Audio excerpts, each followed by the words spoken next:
Um, we woke up after the tournament, and the guard caught us in the morning, saying they spotted Seabreeze and someone else snooping around the derelict sector where they had found a way into the safe house and then there into a tunnel underneath where Echo contacted and said, hey, yeah, that's a thing.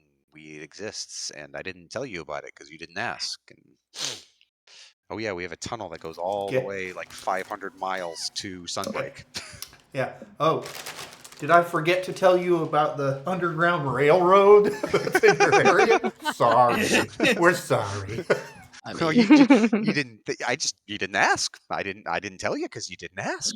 to be We're fair, you sorry. also never reported that you were going that route, or you'd be in that city, or whether it was pertinent information for him to even disclose such information. Oh, he knows all that already.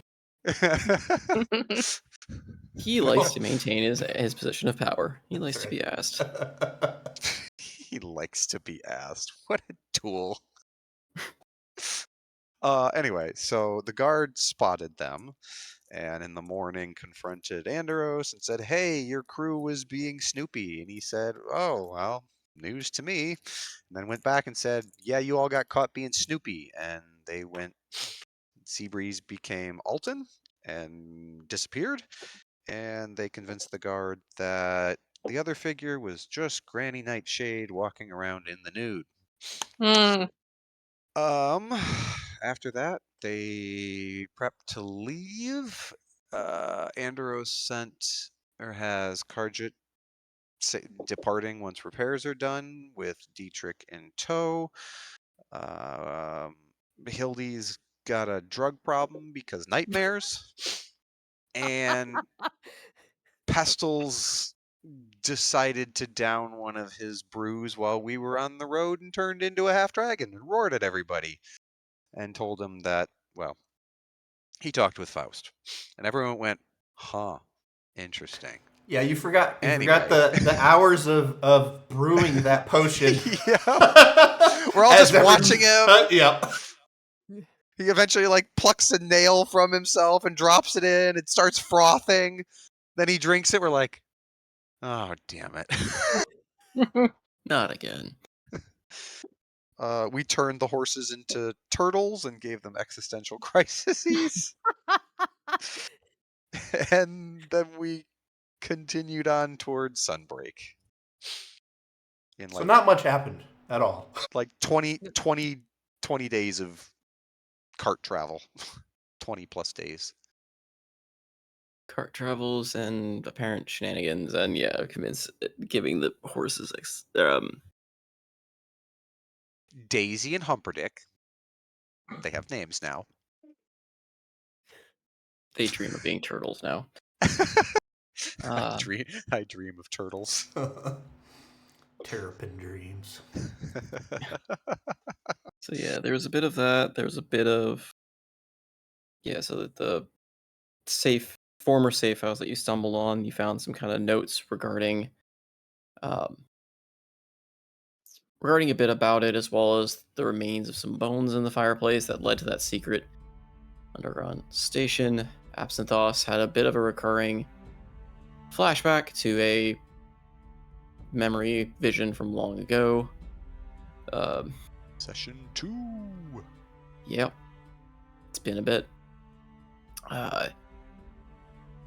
The question I want to ask is based on the conversation I don't know if I got an answer. What path were you actually taking to Sunbreak? Because based on what you sent me, it sounded like there was a plan to go eastbound first to Summerguard first and then northbound, or are you going to Evenstrand then too?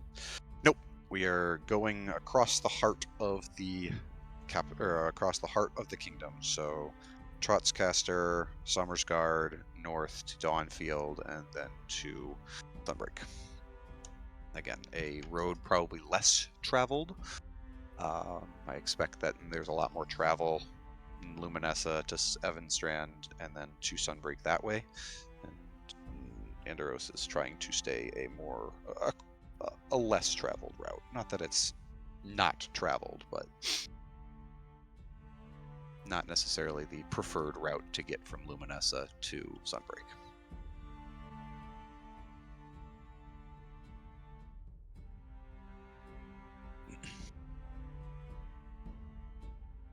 And is there plans to stay at Sommersgard for any period of time, or is it more of just passing through? I think we were mostly planning on passing through. Correct me if I'm wrong, anybody. I know that. Hmm? I did want to have. Since I didn't get the chance to write, there was just one small bit I had for Freya during the travel time. If we could do that. Sure. At what point in the travel time is this? Before Sommersgard, after Sommersgard? Does it matter? At Sommersgard? It was just right after leaving the town of Jeb, like your first downtime, like campsite. Okay.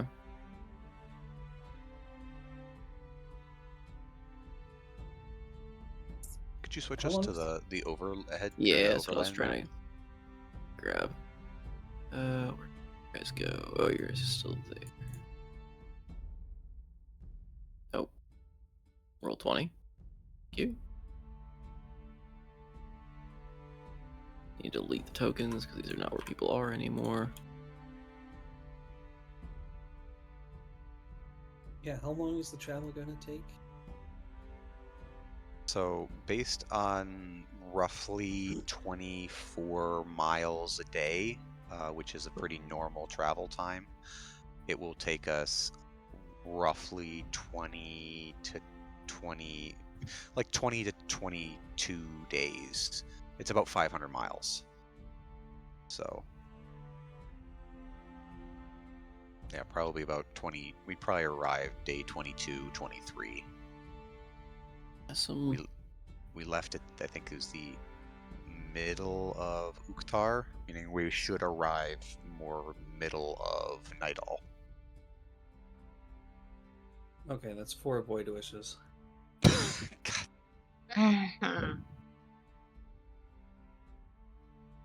yeah, more ship stuff on this map. It's gone bigger. I didn't even realize now there's a Gek war plane over to Telmavir. oh, that, yeah. Oh, I didn't even see that before. when did Great. that happen?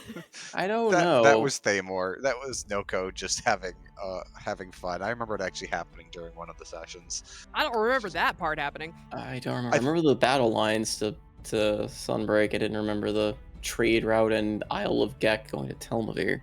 I think we were focused elsewhere over in Almir, and Noko was just having a fun time up there. Yeah, that would be no-go. Gek, welcome. Okay. I want to delete it, but at the same time, I love it, so I don't know. The longer it stays, the More lo- canon more it'll real it become. more gets. canon it becomes. Yep. Mm-hmm. Oh well. All right. So, a couple things to do, I guess. I guess there'll be some travel stuff. I don't know where this session will go because, quite frankly, it's still very much in the air. So we'll just have to see what happens. So Freya, you had some stuff you wanted to do as you guys were leaving. So this is probably prior to the incident with Pestles turning into a partial dragon. Yes. Okay.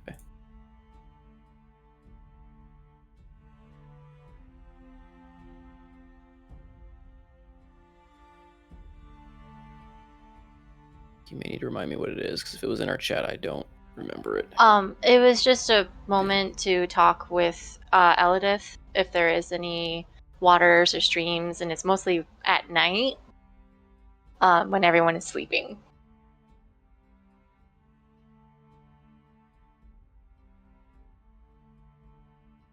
So if we come across any creeks or anything like that, like during or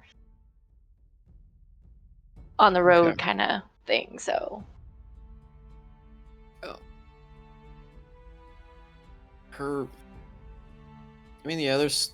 there's going to be the map's not super great at drawing tiny things like that, but there's a fair amount of like small creeks or small little rivers or estuaries and such that dot the map.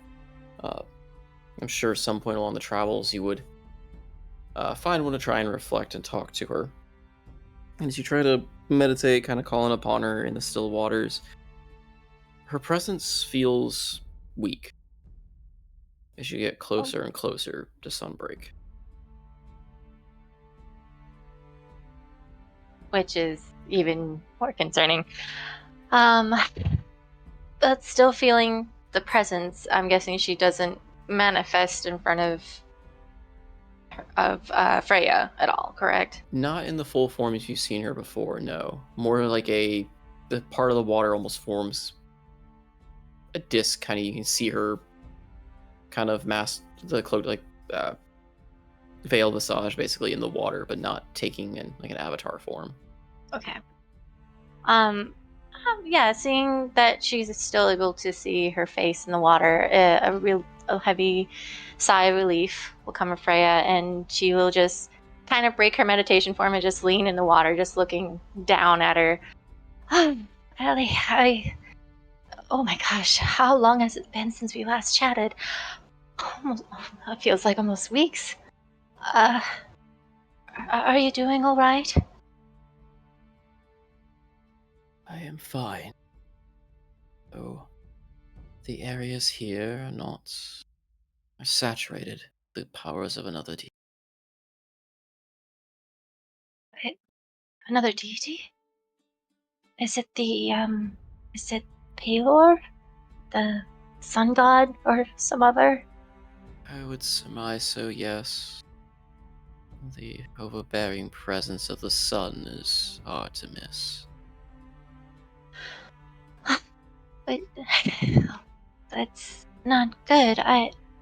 It's just strange to me, Ellie, that when we were traveling before, you didn't have any problems, but why is he becoming such an influence over you now? I mean, even when we were on that dead island, you didn't take form, or I couldn't even hear you. Things are in motion amidst the gods, child. Strange things. I did hear from one of the companions, that something broke and now there's dragons? Is that Concern I wish that you did not have to worry about. Yes, a pact once long set ago is once again broken. and it's just all these years that you taught me and being that we're mostly for peace and everything, but it seems like war is upon us. Is that really where Perhaps you want to go? such is not my choice in the matter. I simply abide by what I can do and provide aid to those I can. There are those in the Pantheon, as you wish to call it, that strive for their own goals. I fear things are coming to a climax of sorts. Fortunately, it is not my place nor in my power to affect much more than that. I simply do what I can. Is this the reason that you've shown me to Captain Enderos? Since he carries other gods and goddesses within him? Not in that direct sense, no. I showed you his way, as this is a group. For C stands in the middle of this conflict, and one unbiased and willing to help, such as yourself, I see would be a most welcome ally in these times. They are a troubled group, to be sure. But not many can say they have faced death straight in the eye and come out on top.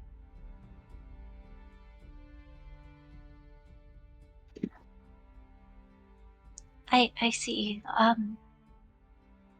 It's just, as you can't tell, it's just a little nervous. You know, I never, we never ventured out like this before. I mean, all we did was heal sick and the injured and sharing your wisdom and good faith among the people. But this, This is not but a chance for you to learn. Your training still applies and will still be helpful to this group. For you to truly understand the way the world works, to truly apply that knowledge, I saw it fit that you must learn all that you could, not just sheltered in the little bubble we had created.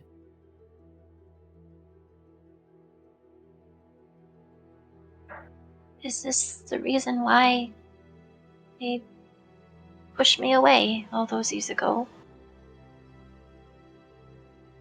Home, that is. Try not to see it as such. Yes, in that way it is. Reliance on one thing will blind you to the world as a whole. There is much more than just myself. There's much more than just healing. If you are truly to be boon for the world, you must experience it all. Just as a river flows, contained within its own lands, eventually hits a point where it must reach an ocean, expand, become something far greater than it ever was once.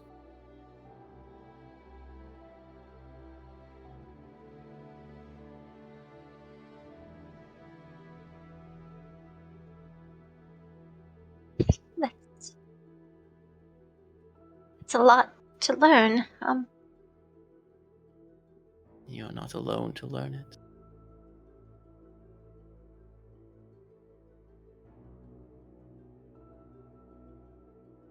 I suppose I'm not, and I actually party that I'm traveling with is they're quite nice compared to back home.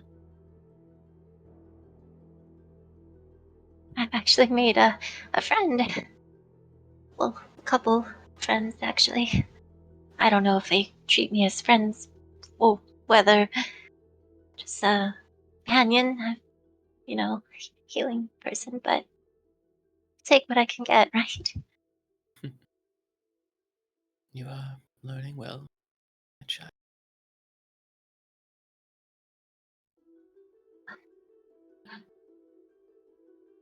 Uh, Ellie, do you know much about the other gods?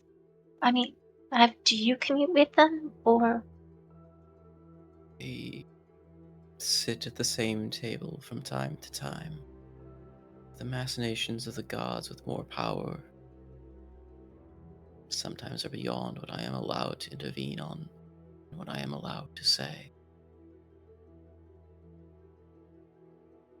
Hmm. Much like you mortals have your rulers, hierarchy, so do we that sit above.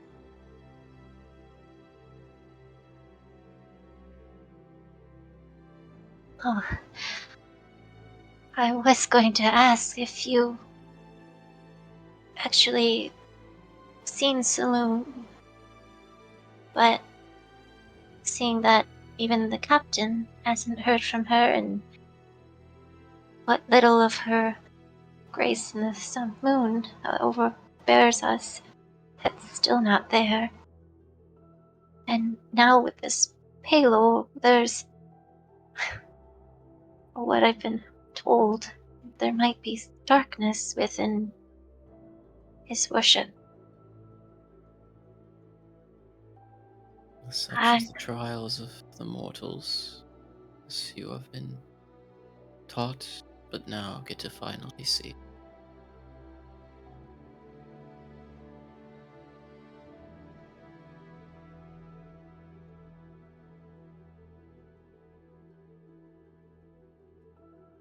Has it always been like this? This hierarchy, the evil among other gods and goddesses, shadows, darkness, whatever you want to call it. There I must always be a balance, my child. Good and evil are nothing more than two sides of a coin.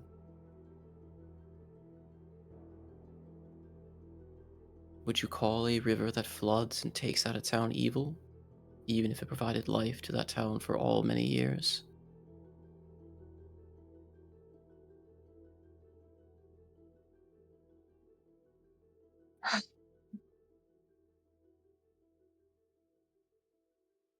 understand. Just like as a healer, there's always life and death, but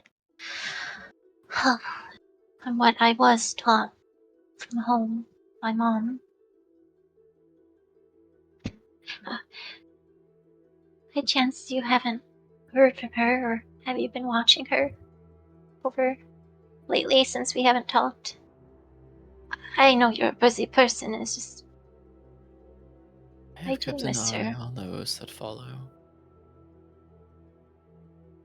Seems not much has changed. For better So or for worse. she's not being hurt or threatened anymore. No, but her position has not changed much. A stagnant pool, if you will.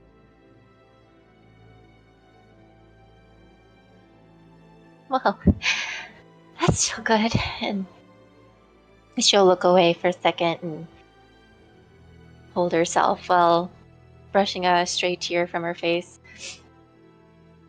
I'm glad she's still okay, and you're okay, Ellie. I I was really scared that I wasn't able to hear from you again.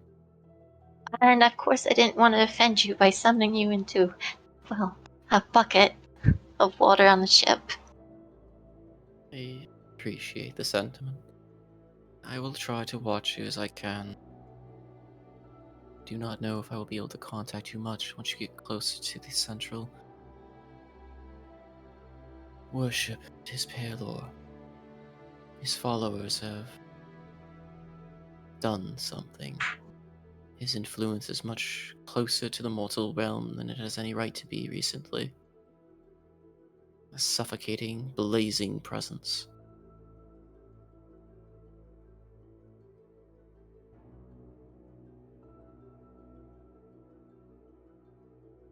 It's, I hope you don't see it, but apparently I'm shaking. Scared.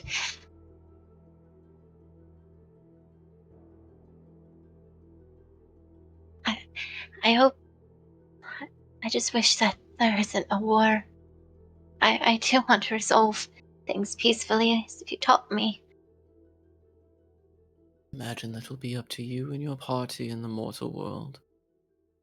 War is but another one of the things you have created down there.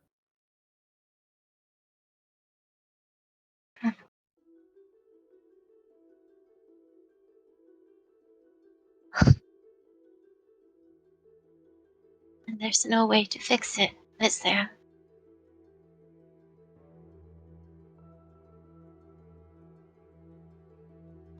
You to Well, find out, I imagine.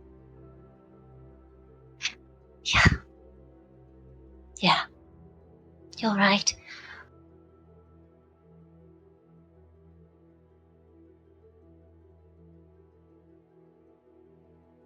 I should probably get back to the others. I suspect that's best.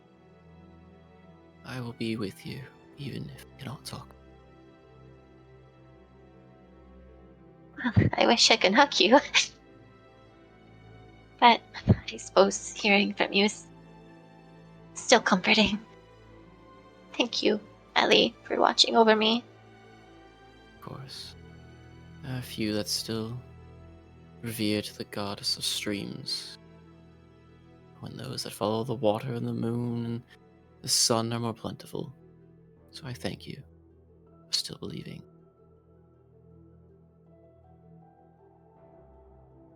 I would always still believe in you. Especially when you're the one who found me.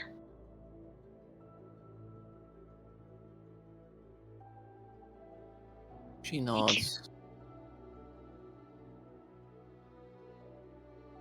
Right. Take care, Ellie. Be safe. You as well. And Freya would just brush her fingers, almost like as if she was like gently touching or cupping a mother's cheek before just blurring the image away. Dissolves back into the slow trickling. We'll say it's a small stream up in front.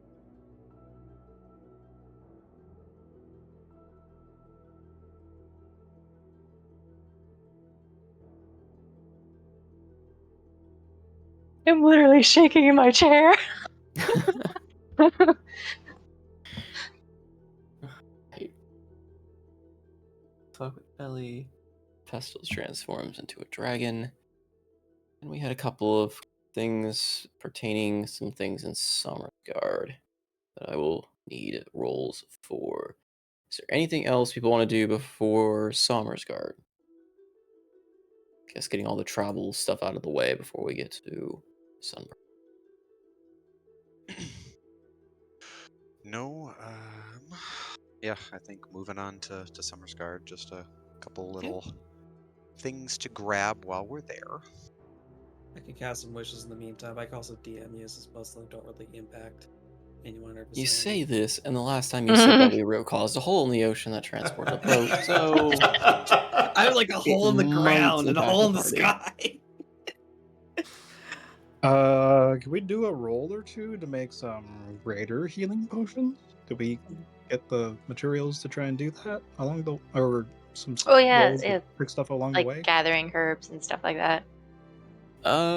You can roll me a survival check, for those that can craft such to see if you find anything on the way. May I guidance my role as I do this? Yes. Okay, And I thank you. give her advantage. If you're helping me. Yes. The alchemist would like to help the healer. The alchemist is out there just eating every plant, going, "This was not a healing potion. This was poison ivy. Oh, this was a healing potion." As he breaks out in hives. No, that's Dan's job. The Dan can't be Kobold. poisoned though, so Kobolds, they can get poisoned. I mean, Pestil's already shown that he likes to eat things to tell, or to, like, lick them to tell what they are. So True, It was true. one time. I mean, Alright. it set a precedent. So with advantage and guidance. Holy, hi, So giant big. barnacle. Why is he so big? Flash of Genius. Huh? What Or would is that- 27 not enough for you? I don't know. Well, okay, well, I guess the precedent, Salty, if you would like to establish it, is Flash of Genius for these downtime checks maybe a bit too much to use them, since they refresh every day, technically, in these long journey segments. Is this something you not would rather not? necessarily, considering that this is kind of a summation of multiple days. This is not like a day worth of like survival. This is kind of a combination of survival across the entire trek to see what you guys pull. So a single flash of genius to affect it wouldn't be out of place in my mind. Okay. I So like what's that. the 32 get us? For and you're Only attempting way to make greater healing potions, Yeah, Yeah. greater or healing specifically looking for potions. reagents for those. Mm-hmm.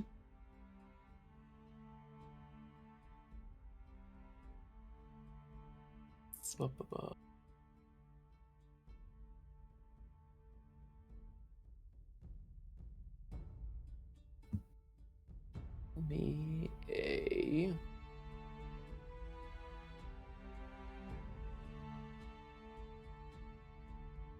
roll me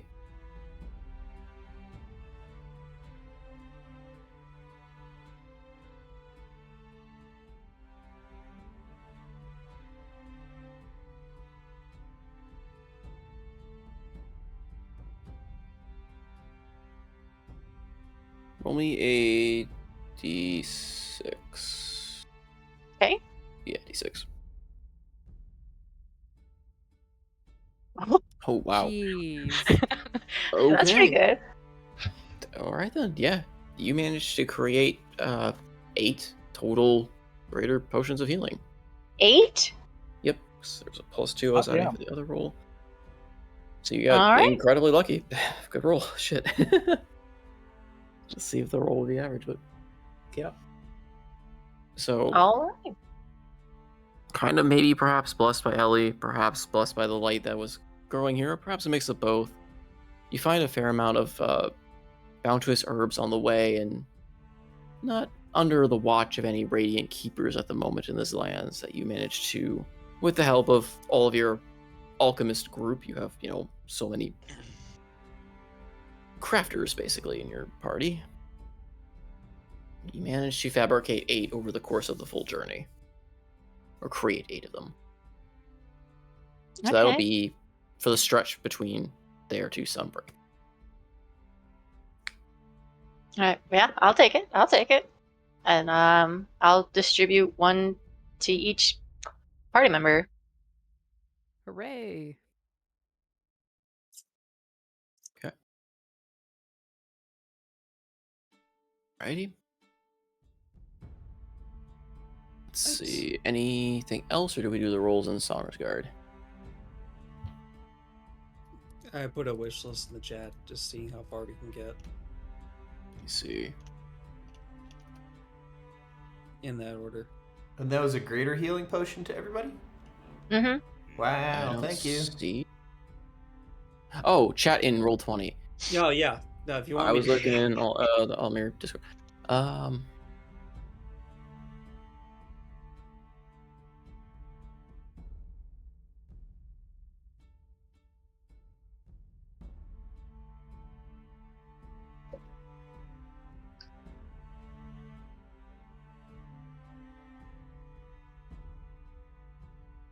Huh.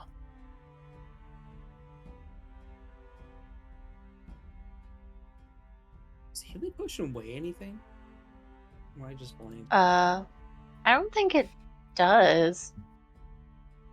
Well, hold on. How do you word the first one? Because that's the most confusing one to me. Right. As I understood it, Josh got made fun of because he tried Oh, to I'm present a I'm theory. fully aware of Yeah. what you're intending to do. My Oh, question is, right, how are right. you wording this? Wording it. Since it is still a wish. I see. Give me like 60 seconds.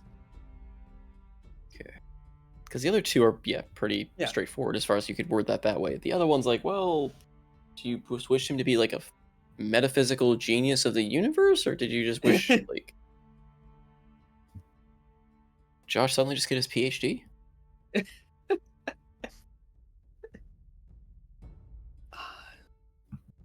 Okay, definitely not the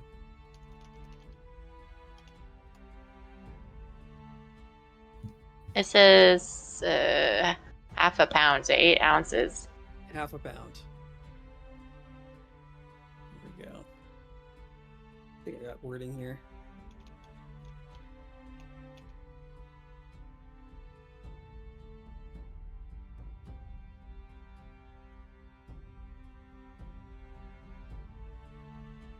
So while he's figuring out, There, I think I got it.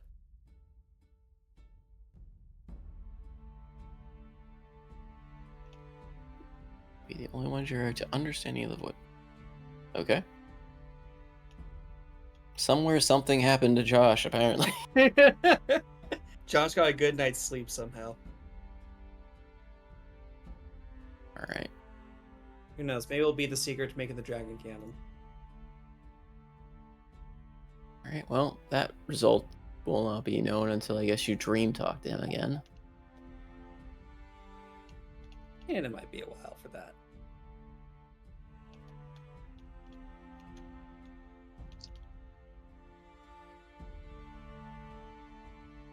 As far as the others,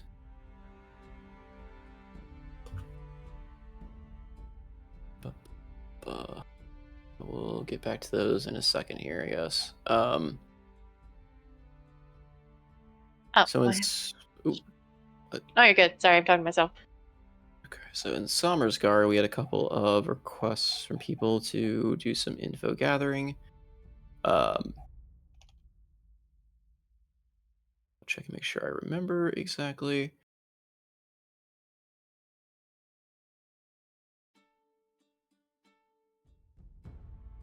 Disguise creation and much forgery.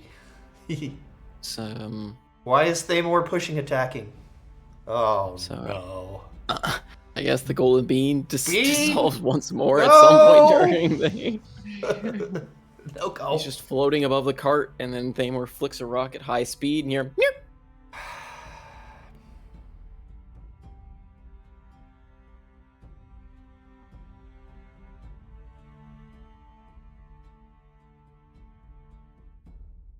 There is going to be so much shit in his hammock. Anyway.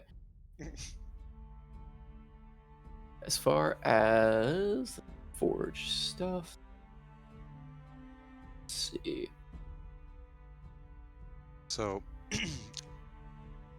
we all have what? We basically have what amounts to travel passes from us getting to Luminessa, right? Would we have gotten like just basic travel passes for being there?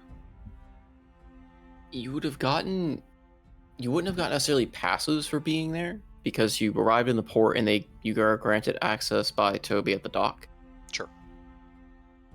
There was no creation or like he didn't give you any passes to go to the city. He just asked while you guys were there and you said you had business there and he said, oh, well, okay. He assumed you had documentation to go on. Okay, that's fine. So as far as forging stuff in the interim and getting the information, so who would be forging it? And So I think can- the idea would be, maybe one of the nights we end up in Summersguard. The idea would be Seabreeze would sneak a pass off of someone in a tavern, bring it back to make a copy of a forgery of it, and then return it, and then just use that forgery to replicate it for the rest.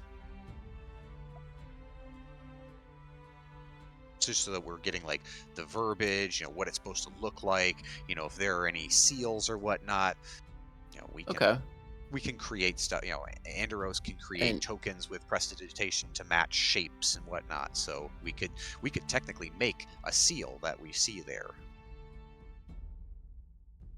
Okay, so for that, I'll bypass some of the rules there since just to not make this tedious as far as stealing from base merchants. Because there is, you get to Sommersguard, staying at the inn, I imagine, overnight or whatnot, you would find a fair amount of travelers kind of in the same wheelhouse of some of them are traveling to Sunbreak, some of them you find a kind of assortment of, I guess, what kind of documentation are you hoping to gain? Are you making so you find that there's a couple different permits or a couple different reasons people are traveling between pilgrimage, mercantile, like going to set up shop or trade, have a different type of permit you notice. And then there's some that have permits for like visitation. Okay. I will just say with Seabreeze's just general passively high rolls that we're not gonna say she fails and starts tavern brawls for checking documentation, stealing documentations. Also, I have this now, so yeah, yay! I have an hour where absolutely no one can see, unless they have detect invisibility, and then I'm fucked. I was gonna say, between your the golden bean can see you. your skills, and the your golden bean spells, can like see me, unless sure. you just miserably, absolutely nat one it, which I could roleplay, but honestly, do you really want to go? I don't want to bog it down or something. Nah. So I imagine that one would end with that character dying, and you would somehow pull it off, but maybe it depends on how many people are around. But would it help to describe like what? Because Treg and I spent a little bit of time like crafting these backstory people. And so it might be easier, Salty, if you hear what we had in mind, and then you can tell us like, well, what do we think we need for documentation or symbology for these people? So sure, we can go with that, and then figure out if you're going to get documents for the rest of the crew as well, if they're what they're going on. Yeah. Treg, why don't you describe your new persona? All right. This will be probably once he leaves Summersguard, but he'll have, while they're in Summersguard, he would like to have just spent some time. He's still as Captain Ripley Sweet, just around the temples, noticing who, like the different priests that are there, the acolytes, that kind of stuff. Find one that looks fairly nondescript. And he'll use that one as, maybe a father of a minor part of the chantry, not one of the bishops or cardinals or anything, just somebody that looks like they are just part of the church. And he's going to assume his form. The name he's going to call himself once they leave Summersguard is Father Caspian Aldrin. He will be a priest traveling up from Summersguard with a commendation from the bishop, which he's going to play off as the award that they got in Luminessa, to visit with the Dawn Council to procure funding for to procure greater funding for Summersguard's charity missions.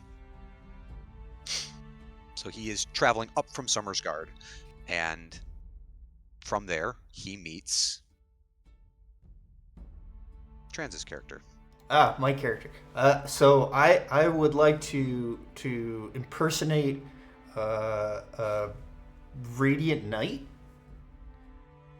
which we kind of got this little org chart thing, and I guess the army is the bottom tier of like the military arm of the Dawn Council, and like right above the army are these Radiant Knights or Crusaders or whatever, and then above them are all the like elite Shadow Guard executors, Inquisitors. I don't want to be one of those. I just want to be a regular Radiant Knight.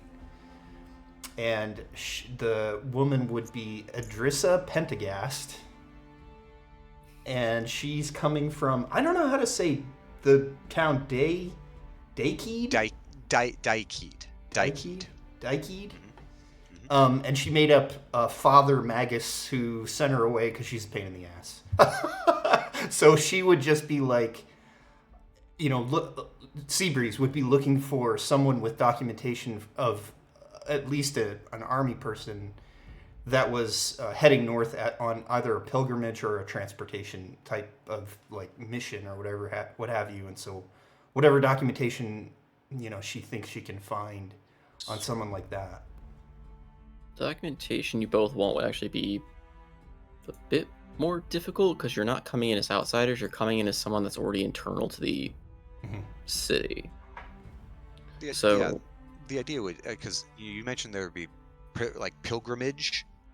Yes, but when I say pilgrimage, it's more of a pilgrimage of those that outsiders, outsiders, non-native, that are coming to worship Palor, maybe convert, or they live outside of the Order of the White Leaf Influence. They're coming from Jerrag, or they're coming from Galran and stuff, like a pilgrimage back home. So they've been away long enough. I am more than willing to make some tough rolls to try to get some more official documentation of like badging and stuff for internal. Yeah, and that's what I'm going to get here in a second. So if you want something that's more like you're trying to get that internal, especially on the level of like these characters or these organizations would be potentially known. Granted, it's not like they're fucking all knowing and they'll know these names right off the bat. Right. But if you're saying you're a clergy member of Summersguard, and I will say one oddity that, not to metagame on it too much, but one oddity, if you've got that scroll, how did you get it from Luminessa and now you're a priest in Summersguard? Why do you have the scroll that's designed for outsiders, or for the people of Luminessa? That is something. It's forgery also got Sir Ripley Sweet's name on it currently. Forgeries help with that too. Okay, just saying. So there is that slight oddity of why you were there, and now you're here, and now you're going to like going everywhere. Maybe you'll come up with a story, but just to throw that out there. The secret ingredient is crime. Yeah. Of course it is. The idea would be that we would open these commendations and modify them to our story. The rest of the party would just need basic, probably mercantile or visitation passes, and they'd be coming from Luminessa. And that's no problem. We would just say, but again, hey, we met. Just want to make sure we figure out what each person is getting, which one they are getting, because that will determine some stuff, depending on how you want to go about it. As far as your twos, I said your two would be a bit harder to set up. It's not impossible because, again, it's not like they get all their clergy members from headquarters. The higher ranking you want to go, the harder that is to forge, because the higher rankings do come straight from Sunbreak, and that's something you Andros would know. Yeah, and that's exactly why Andros is. He's basically he's being a peon, essentially. He's not quite an acolyte. It's somebody who maybe has been a low-level clergy of a small, chapel outside of Summersguard, not even in the main city, and Okay, so you're coming. Your claim is that you're not from Summersguard. You're not one of the Templemans of Summersguard, but you're simply like a small village or small tribe thing. Exactly. You're coming. Exactly. Okay, so that could be under a pilgrimage thing, which wouldn't be too hard to forge, because again, that's pretty common. That's something that Whiteleaf highly promotes in their own way. They want people to come pilgrimage there. Their whole shtick, coming to see Palor. The hardest one, obviously, would be for Seabreeze trying to impersonate a Radiant Knight. Because the Radiant Knight being above the army is for a specific reason. The army is the general guard, the general, more or less run-of-the-mill soldiery that they employ everywhere. The Radiant Knights serve directly to... that flowchart is a little bit off on how that's set up in terms of what they do, in a sense. That was my assumption. I wasn't quite sure. Because the others, the Executors, Inquisitors, and Shadow Guard, are basically the non-public actors of, like, quote-unquote, Palor's will or the Council. They're the ones that you don't want to see because you're not supposed to see them. Sure. The Radiant Knights are the ones that are the face forward. You still don't want to see them, but they're the public face of the Council. So their names are very well known to the councilmen. And they are very, like, apparent in their, like, gear, who they are kind of deal. Now, general populace might not know them outside of Sunbreak. Those in Sunbreak generally know a lot of the Radiant Knight. Maybe not by name, but they know them by their armor. So you could maybe pass along that. But if you're trying to pass along as a Radiant Knight, that would be a very potentially doable, but still one of the more difficult things to play off. I wonder if it makes more sense, Trans, that you are part of the army and maybe you have a commendation. You can be higher ranking in the army. The army isn't just a flat, like, they're all the same level. There are captains, there are, like, there's captains, lieutenants, there's higher rankings in the army. The Radiant Knight is akin to, like, the Royal Guard of Galaran. They're more of a select. Yeah. So maybe the idea is that Adrissa is coming up from Daikid as part of the army, and she has a zeal to become a Radiant Knight. Yeah, that could work. Because there are those that would come for that. Let me give you what I would think would be the easiest to play off if I get nasty, like, Inquisitor type questions, would be, what parts of the army are actually in charge of protecting, like, chantries and priesthoods? So like for the garrison. for the lower tier ones, they do assign just battalions to cities to protect basically any of those. Okay, so leader and there's usually a commander, like a major, something like that, a commander, basically. Captain. A captain. Commander. Okay, captain, commander. Like, there would be a captain or commander, whichever name. Let's go with Sounds good. Let's just go with commander, just for solidifies. Like, a commander that's kind of in charge of each, like, town. Basically, there would be a commander that's in charge of Summersguard, captain in charge of Luminessa, and they deploy those forces to kind of guard the city in general. As far as the smaller cities, guarding the temples and chantries directly, there might be a singular Radiant Knight. You did spot one in Luminessa. Mm-hmm. There might be a single Radiant Knight that basically supersedes the commander and just make sure they would probably know. Like, I get what you're saying. They would people would probably know that one Radiant Knight from Daikid. So she Yeah. would try to Okay. figure out Yeah, how so to. you could play off being like a soldier or being a commander or a captain, like a lieutenant that wants to right aspire underneath to be that Radiant Knight. Yeah. that wants to be a Radiant Knight. Like, oh, you've been inspired by this Radiant Knight, and they gave you their blessing to come and try and become one, or maybe you were inspired by them. That could play off. Or right? I'm a giant pain in the ass, and they just want to get rid of me. That too. That could work. Like, you're a good enough knight that they can't exactly discipline you or get rid of you, but they can just send you off to the main city to be someone else's problem. You should go on a pilgrimage, yeah. You would be great as a Radiant Knight. Yes. Somewhere else. Far from here. Way over there. Yeah. So that's what she would try to get documentation of, would be that rank of leadership. You could easily lift that off of like any kind of. Are you aiming for like just kind of low level standard militia, or do you want to be like a lieutenant kind of? That's what I'm saying. So if there is one Radiant Knight in Dakeed, and there are those in the army that report to that Radiant Knight, I would try to gather documentation of that level right below. Okay. So it would be, go ahead like and you roll said, a me commander or something. Yep. Sorry. Yeah, go ahead and roll me a.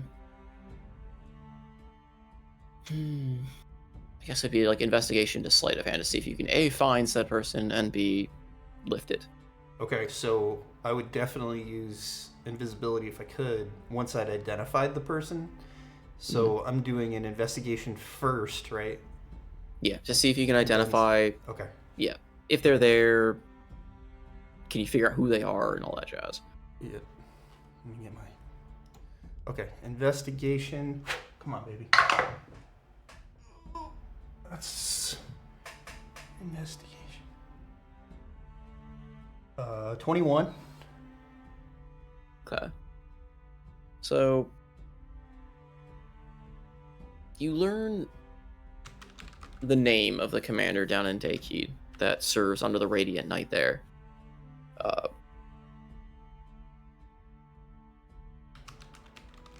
It is.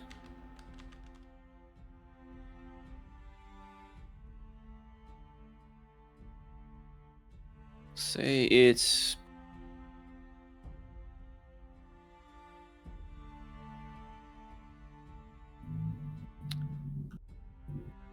Let's go with Yorn Kilnsborn. Bjorn? Yorn. Yorn. Yorn. Yep. Kill. So you learn of his name through kind of sitting around, like you kind of snoop around some of the bars, snoop around some of the barracks, perhaps even, especially with your spells. And you kind of learn of the commander down in Dakeed by the name of Yorn. You kind of hear that he's kind of aspiring, being a bit of a pain to his subordinates. And most of the talk is you're just glad you're not under his rule. Dude seems a little on edge, a little power hungry at this point, a little aspirational. That's Obviously, actually he's in perfect. Dakeed. Yeah, he would be a good story for the one that sent me away. So I could make up the name and cool. And go ahead and roll me a sleight of hand to see if you can pilfer a. It shouldn't be too hard, but go ahead and roll it. So this is where I do invisibility, so I get advantage on sleight of hand, right? Okay, cool. That is not so good. Come on, be better. Okay, that's better. Sleight of hand is 14 plus 13, which is 27.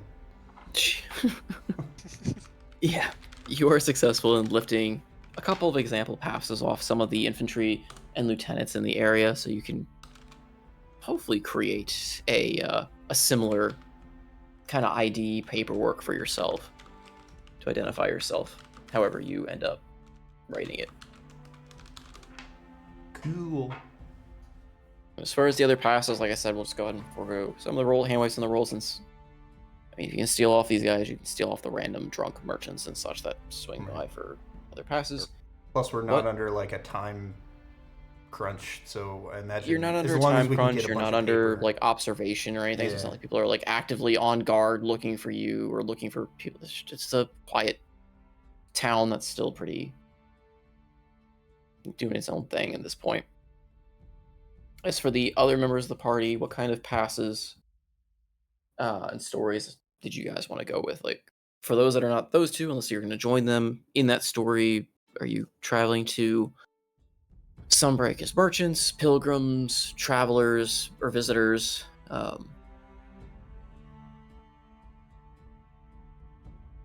Conquerors? I don't know. I mean, I think They have a pass for that. You present that, and they immediately throw you in jail. yeah, I think the idea, again, I don't want to speak for anybody else, but I think the idea was everyone would just be either, basically travelers from Luminessa for having these, passes to meet with the Dawn Council. Yeah, but would they have the goal being, or would they be traveler, again, getting passes just to visit because they got the pass, or did they have prior business that brought them even to Luminesca? Because right now, the only ones that know why you're there to an extent is Luminessa, because you came to Luminessa to visit. They did not procure or make any paperwork necessarily for you as far as going to Sunbreak. That's probably be more of a tourist than any previous business. Does Absinthoth have any aspirations of his alias being somebody who can speak to government officials in the sense of an ambassadorial steward or some sort, or is he going as incognito as possible and just kind of going under the radar? I think ambassadorial steward probably makes a little bit more sense. Because that way, hopefully, you can at least possibly talk to some people. Just keep him away from the Department of Magical Vehicles. He wants to make a trade deal. Everyone loves trade. A train deal? What? Yes, he wants to invent and bring trains to the wonderful city of religious zealots. What could go wrong? I mean, if you want me to put down a railroad, I can short track it right to the story. Actually, that's great. Based. No. Idea. No. Pitch trains. Let me tell you about this great idea. I void wish. Fucking based. So Absinthoth, would you be going as yourself, or would you be creating some kind of alias as a envoy from Galaran or such? Yes. Wasn't a yes or no Sorry, question. I missed the last 20 seconds. All right, you and Zidane are now up 1-for-1 on the yes to the questions that were not yes or no questions. What? It's called an inclusive or. It's a thing. The question being is, are you going as yourself, or are you going as just a nondescript or a disguised alias of basically an envoy from Galaran? Disguised alias. What was the alias name? I'll look it up on Andy Sun. Yeah, yes. Oh, jeez. That's right. Andy Sun. Like Superman been Batman BS kind of disguise. Your paperwork is going to be more akin to paperwork just from Galaran in general, since you would have not had any from Sunbreak. You may also want to let your mother know that you are impersonating somebody else on this mission that she's given us. A thought. That probably would have been wise before I left. But would Enderos You have have void spells! You can send anyone! No, he would much rather convince that Josh is a fucking PhD in void theory. You have access to sending all the time! I have access to Dream. It's a little bit different. You literally... I will use Dream, yes. Communicate to your mom so that our story matches up. We've had 21 days. At some point, you can talk to your mother somehow. You don't call your mom enough, Absinthoth.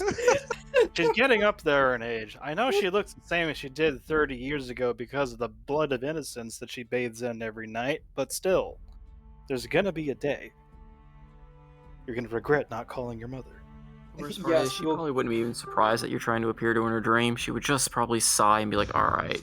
Be right back. Everyone in Absinthoth's family just sighs at his antics.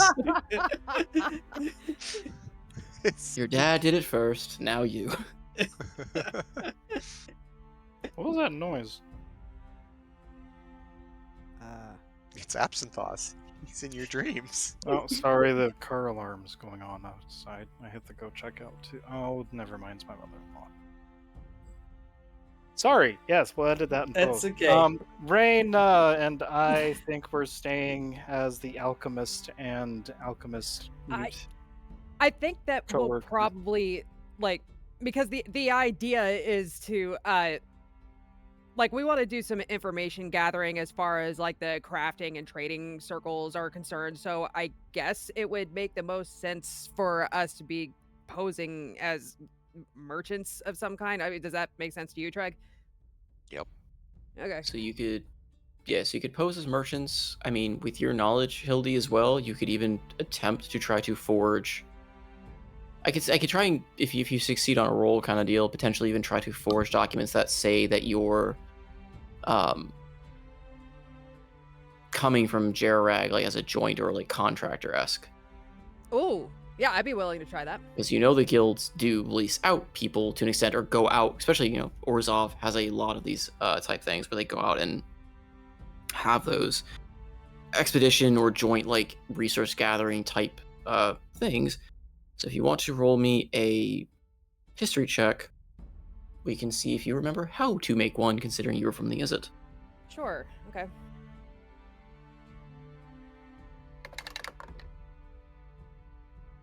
Okay, that is a 25. Okay. I'll say that perhaps in passing you do remember some of the wording and paperwork you've seen from other members of the Izzet that have been sent out on those missions. Maybe not necessarily Sunbreak specifically, but to other surrounding cities, or maybe even to Galaran.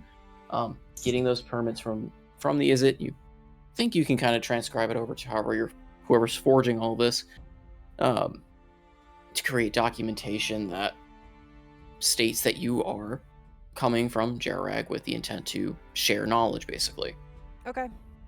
To learn and in turn share.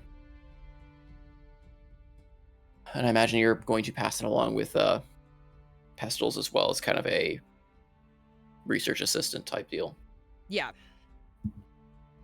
So you two are going as that. Absinthoss is going as an envoy. That leaves basically Freya. Yeah, Freya and Pestles. Oh. And Thamor. Pestles, I think, is going to be with me. Or sorry, yeah, so it'd be Yeah. sorry, yeah, that would be my brain. Wrong child. Wrong child. I have alcohol, so there is that. So Thamor and Freya.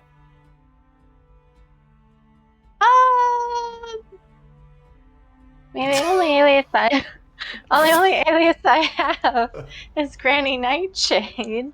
I don't really have business here, so. I mean, so you can with seeming, you can always change that if you want to go somewhere else, like go with something else. B, you could always, if you want to go with the granny thing. I mean, Thamor could again still be your your kid, and maybe it's a visitation, or maybe he's escorting you back, or maybe it's a pilgrimage. Maybe you're also from the same boat as, or maybe from the village or town that Andros' character is saying he's from, and you just want to come along for the ride to give your praise to Paylor, now that you've got someone that's willing to take you.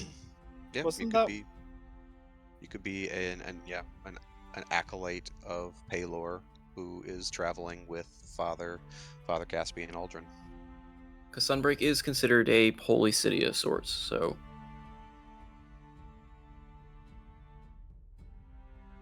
The idea is we're just gathering aliases and paperwork to get us in the door. Yeah, my questioning now is so that we don't run into hurdles later when you guys get to the city, and these questions potentially arise depending which way you go, of talking to certain areas or going to certain areas, and what kind of paperwork you have to do that, and what they may respond, since this is a city that is, as Andros knows from his past, is heavily monitored, whether you know it or not. I mean, I'll still go with Granny Nightshade because Hey, my son, he won the Battle of Chab.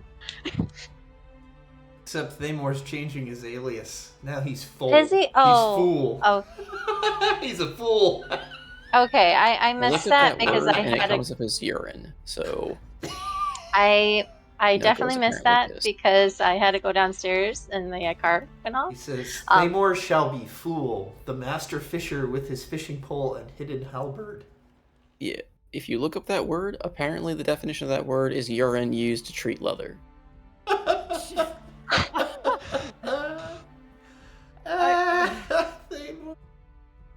I mean, I don't know if they're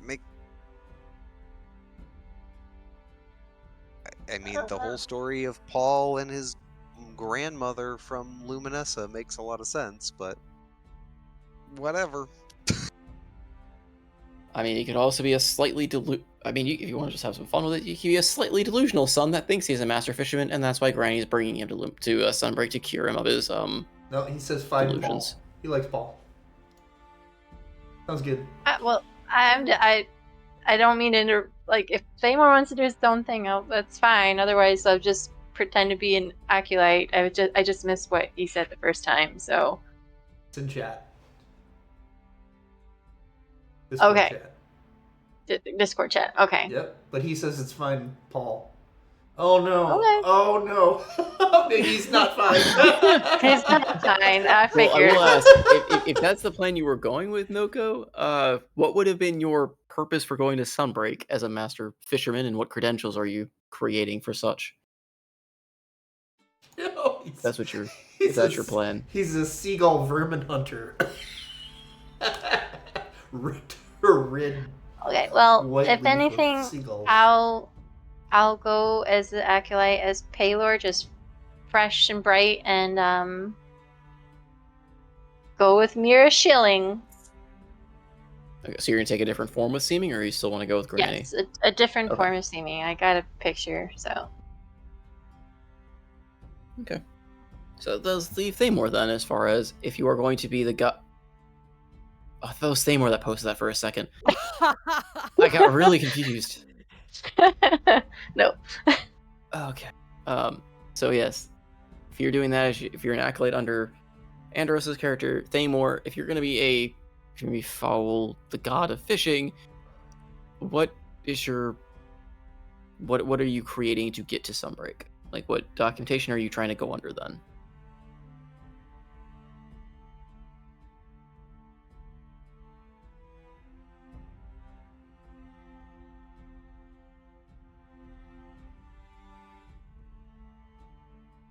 You can do foul if you want to do it. Just gotta give me the gotta answer the questions then, and we'll go on with it. If you are wanting to go as a master fisherman of sorts, what's your what paperwork do you need basically, or do you think you need to get in? Like, are you going as mercantile? Are you going into say that you pay respect to Paylor for your fishing skills? He says Paul would be easier if there's some kind of a pass that he got from winning. There is not a golden ticket you got. The thing you got basically is what gets you to the council, potentially to view the castle, like the temple keep, and meet one of the councilmen. It doesn't necessarily explain why you were in Luminesca or why you're getting to Sunbreak. It's also, got Sir Ripley Sweet's name on it, so depending on how they play that off, it's going to be questionable who it all applies to. All of that can be edited. Yes, but again, still has to be considered. Well, Because if he's banking entirely on that. Hildy and I are going to be staying the same, and we're of the original party that can corroborate Paul's story. But that, oh wait, this still has the passage into the interior. Those documents, damn it. Like I said, just trying to get everyone's story straight, because who knows what might come up when you guys are in a city that is full of things watching from the shadows.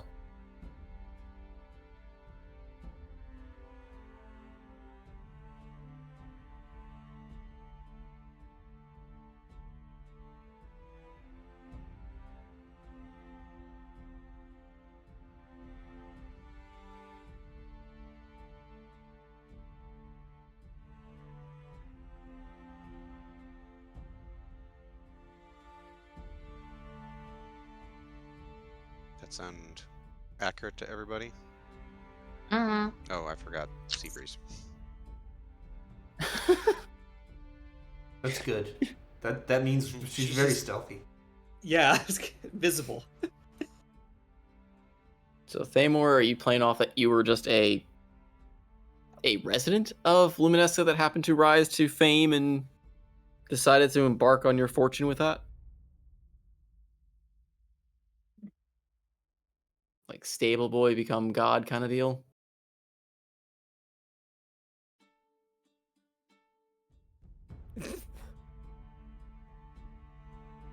I mean, it's up to you. I'm letting you choose, Noka. That's the whole point. Like, I'm just trying to get sorted before we get there and people start changing stories. I mean, I actually have this paperwork. Well,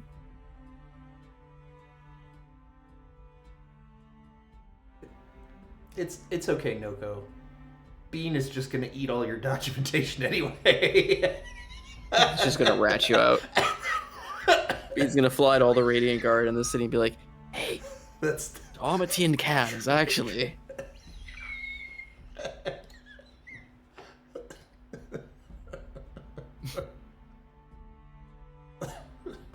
okay. Noko has no story. Got it. Moving on.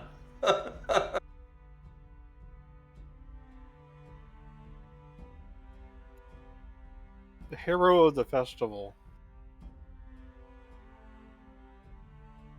Gonna go make good on his past pilgrimage. Yeah.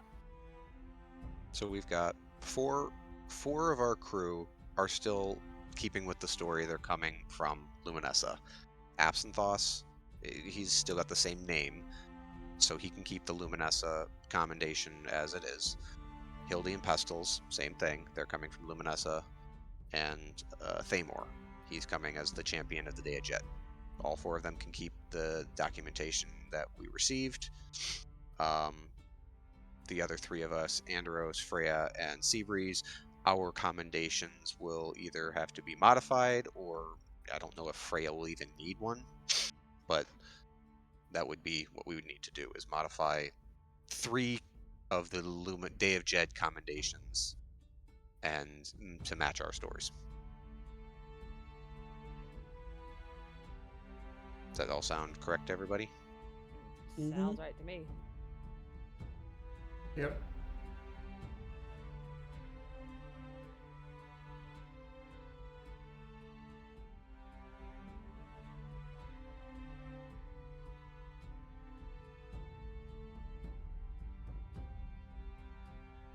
Okay.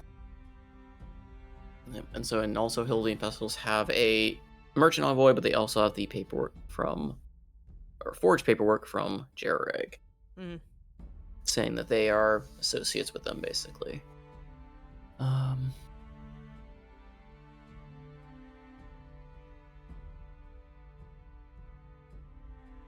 Okay. So that all takes place roughly, I imagine, in the time around Salmersgard, where you get the information, create these documentations, get your story straight between your group. Anything else that you want to happen on the road between Salmersgard and Sunbreak?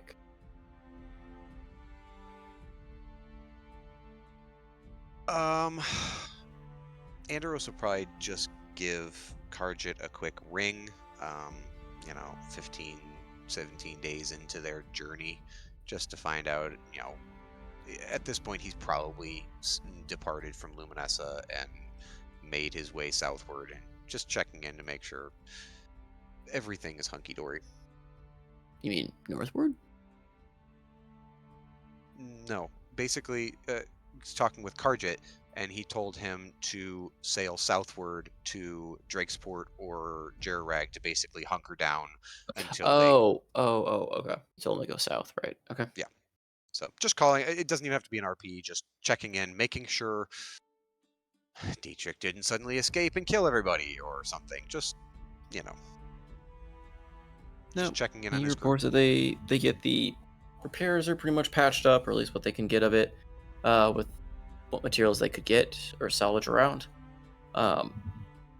Does report that Dietrich hasn't really tried to escape, but he's been pretty quiet and unresponsive in the hold, mostly just holding on to that locket. Yeah, he'll just tell him to keep an eye on him. And yeah, keep him bound and gagged so he's not casting spells. Other than that, he'll let him know that he'll check in every few days or so, just making sure things are good. Okay. Anyone else?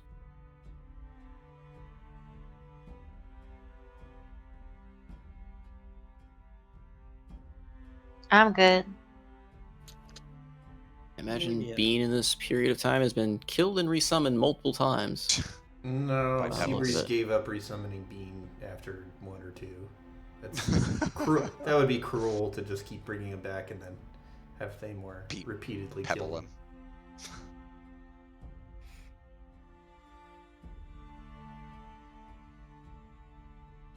Does seem... Yeah.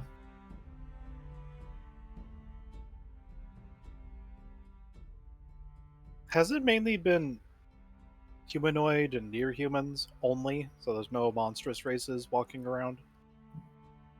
Nothing monstrous, no. Mostly humanoids.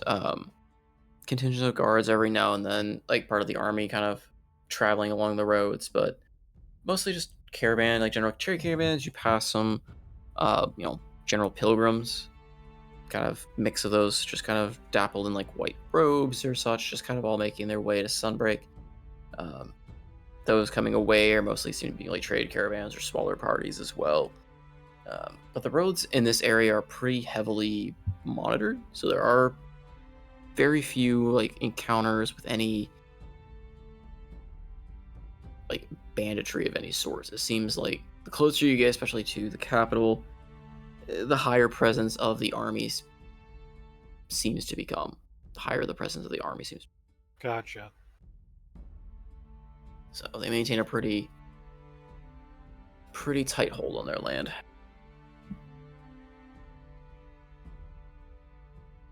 But you didn't go down so far as south as Dakeed to see what's. But yeah.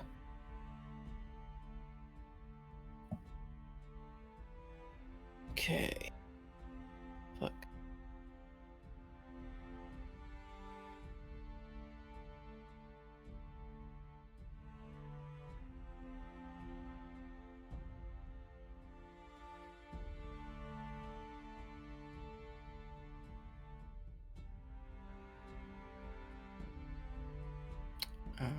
Okay.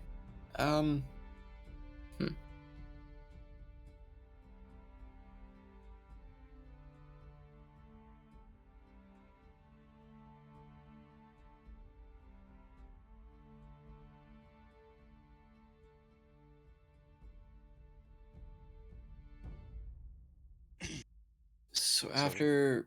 Oh, sorry. It was just filling empty space, because I'm do that sometimes. So after several days of traveling, several days of planning and preparation, several days of turning horses into turtles, killing Bean, among many other odd things that occur on the road and are not spoken of, you finally arrive to the gates, across the rivers, across the large river of the main city of the Order of the White. I cannot speak tonight, Jesus. The main city of the Order of the White Leaf, Sunbreak. Towering white walls, towering spears of gold and white ivory-looking temples and other structures dot this magnificent city. All around, it just seems like an opulent, just testament to the god of sun himself. You do notice that outside these walls, several smaller shanty-esque structures seem to have been constructed, though even those shanties seem to be in a higher quality than any of the slums that you would see in most cities like Galaran and such. Approaching from the southern pass, you start seeing a larger presence of the guard, as well as a larger presence of the Radiant Knights themselves as they start dotting the main gates. Again, I haven't really described it before, but as you see more of them now. The regular army kind of wears the general, battle regalia armor of a normal knight. But those of the Radiant, those of the Radiant Order and such have a much more like a bright white armor, sometimes inlaid with different golds at different points, denoting potentially different ranks even amongst themselves, as well as on every single one of them, including even the normal army, in maybe smaller stature, is the symbol of the sun emblazoned on the front chest piece. Yeah. Welcome to Sunbreak. It's a large city, a large kingdom. It is a place that is full of religious fervor and a lot of secrecy amongst even those that know of it. And as your group treks across the front bridge, heading towards the southern pass, not many eyes follow you. It's pretty commonplace for travelers to be passing along these roads. You are just one of many this day that seem to pass along the roads.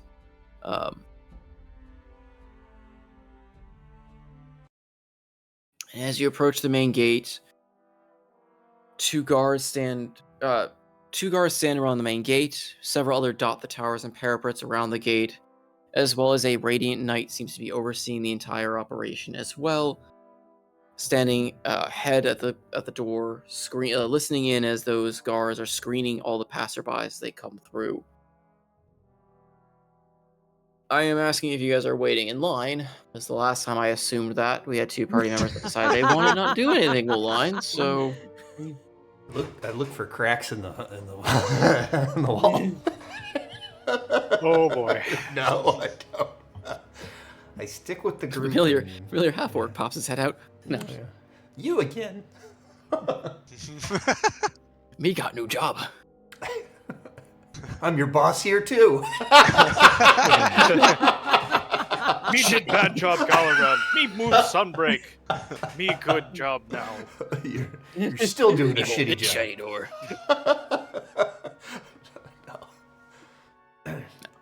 Yeah. Are you? It doesn't. It doesn't. How long is? Are we talking about like hours? We're gonna wait in line here.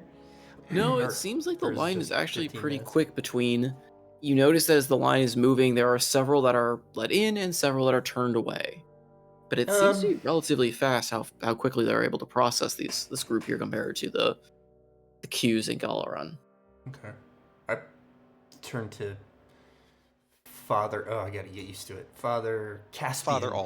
Father Aldrin. Yes. Say, doesn't look like we would need to wait very long. We probably shouldn't make a splash. Oh, certainly not, yes. I think makes the most sense to just... we need to get into the city. After that, we can go our own ways. So, wait in line? Everyone else waiting in line, or has anyone else decided they want to look for cracks in the wall? Waiting in line. Waiting in line. Just have We to learned our double-check, lesson the 'cause I first time. assumed that last time. Bunch of sheep. No, we're just You all die demonstrating of what a old age train waiting in looks line. Haha, I've gotten you finally with the one last trick I had up my sleeve. The DM wins. You were supposed to look for the crowd. Suddenly, meteor swarm. Got them all! Rocks fall, you die. The one time you were supposed to look for cracks. I played no. The line moves pretty Dark quick, Star. surprisingly so, with the amount of people seemingly trying to get in. As you approach the guards, they look up at your group. All right, papers, please. Of course. And Aldrin will step forward and hand his papers. Right, Father Aldrin, is it? Yes, Scans through it. from Skystead, down near Summerscott. Ah, yes. Nice place. Well, Oh, it's got some family there. What brings you and your group? He kind of looks over past you. To Sunbreak this day. Seabree steps up. Adrissa, Pentagast, I met this rabble on the road and have been escorting them to the great city. She hands over her paperwork. Yes, I've not heard of your unit, but what brings you up here? Do you have orders bringing you up here as well? I don't need to discuss it with your rank. She holds her chin high. Right, rank and all. Look, Missy, I know you outrank me in that regard, but as the keeper of the gate, I do have to ask. So pardon the intrusion. Escorting our clergyman here and his pilgrim flock. He kind of looks nervously over at the Radiant Knight, who doesn't seem to make a move. All right, well, suppose the checks for the flock, I suppose. What brings the lot of you to Sunbreak? Most of them were just once circumstance met on the road, and as always, it is safest to travel in groups. But please, everyone, your papers. The good sir would like to check us all in, and Yes, listen to Father here. I need your papers. That is just standard procedure, and you best listen to them. As part of Sunbreak, while we embrace your diversity, we still need the papers. And he kind of steps forward, kind of motioning to gather whatever papers you may present.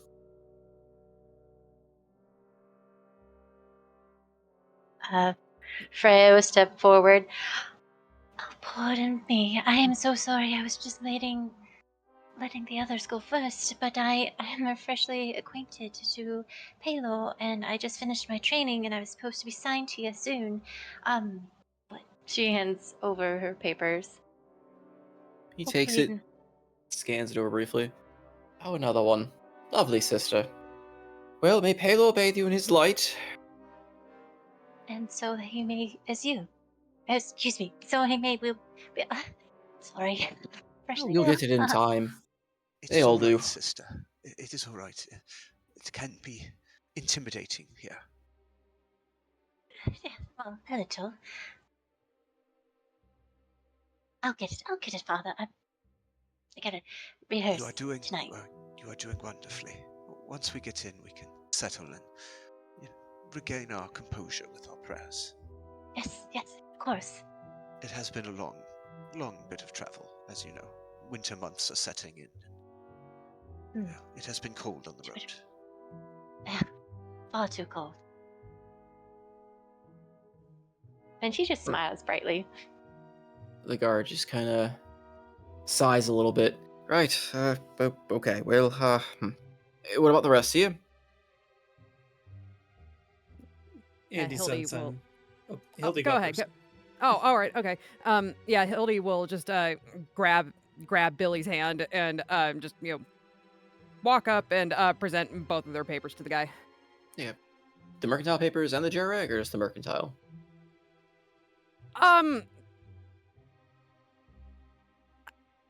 She'll hand both of them over. He takes them, scans them. Oh, another lot of you.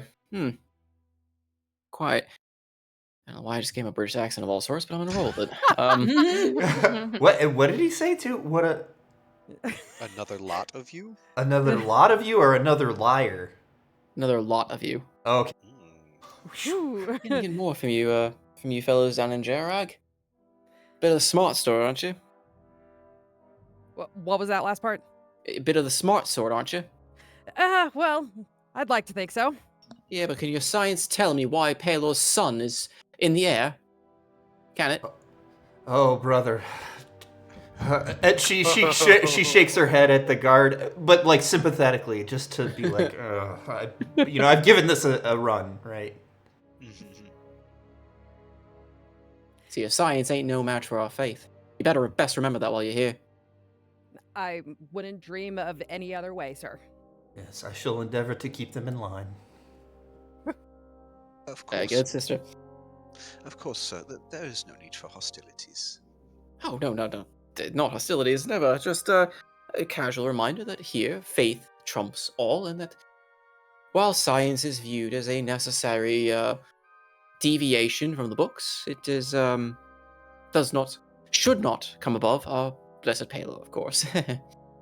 But Those of course, in we his must we must also speak to those, meet them where they are, of course. Sometimes, if we are to bring them to that faith, compassion and grace is also needed. See, Father, that's why you're wearing the robes and I'm wearing armor. You're not wrong. I am not a fighter, of course. And I'm not much of a thinker. No, wait. Not much of a philosopher. That's what I meant. Ah, yes. Anyway, okay, well, you and your little friend there should be fine. Okay. That leaves, kind of looks over. The big one, eh? Oh, and the other one. I didn't see him behind the big one. Oh, Lord. Here we go. You two with these guys? Yes. We are part of a small little caravan. Moving on through. What's your purpose here in Sunbreak? Purpose here in Sunbreak to negotiate a trade idea to make the delivery material to Paylor more efficient. Called What? a train. Oh, fuck me. All right, I'm kill him. done. I'm done. Kill him. They draw swords. The wall. You see the top of the wall, just crossbow and just. They all just pop up. Trained on him. This dragon's Take him out. Heresy. Second one this month. Well, we just gotta get rid of them before they start starting these heretical ideas. Powered on coal and not Paylor. That's the thing. It is powered on Paylor by faith. You Savior flamed the engine multiple times. It Shoot him screams too. every once in a while, but that means it's working. Shoot him too. You hear the guards mutter heresy under their breath, and in the distance you hear a shotgun rack. Yeah, Turns out they have shotguns and gunpowder here. They just haven't told anyone yet. Borderline sun powered, right? Just laser beams from the sun come down, and fry people. They just angle the mirrors. Stand still for a minute. We're gonna burn you to death. Archimedes' death laser. Hold still, you'll be dead in a matter of hours. You can't move. We told you to stay still. It's not loud, right? Heresy. Movement is not of Paylor. All right. But as So- part of the negotiation, I do want to honor Paylor. If if the guards look at Sir Thamor, Paul, and start giving him the eye, I think I would say something like he doesn't talk much, or I don't know. We'll It get gets to aw- it. Are you it gets actually awkward. going with the story that you're bringing trade route ideas, or is that what you actually said? Absinthe. He would BRB. Oh, Sorry. did he again? Of fucking course. Of course, eat mas agua, and it's not even iced. But yes, I would. Andy Sun would. I'm here to both propose a trade idea and to give my respects and honor to Paylor. All right. Says here you're from Galaran. Oh, you're you're another one of those smart political types, eh? Who cares about politics when there's religion? Oh, God. My brain hurts. He stares blankly at you for a second. Well, There's not many Paylor worshippers out in Galaran, unfortunately. It's a real shame. yes. All right, of course. Yeah, we should convert them all. She looks down at your papers. Are you here to learn then and be a missionary? Yes, I want to learn a bit more. I mean, one can never know enough about Paylor. And I want to go back to where the roots of it all come. And since I have some understanding of the Galaranians, I'd like to be able to be more effective in my mission for Paylor. Right. Oh, okay. Just kind of scratches at his helmet a little bit. Suppose. I don't understand that sort of stuff, but right.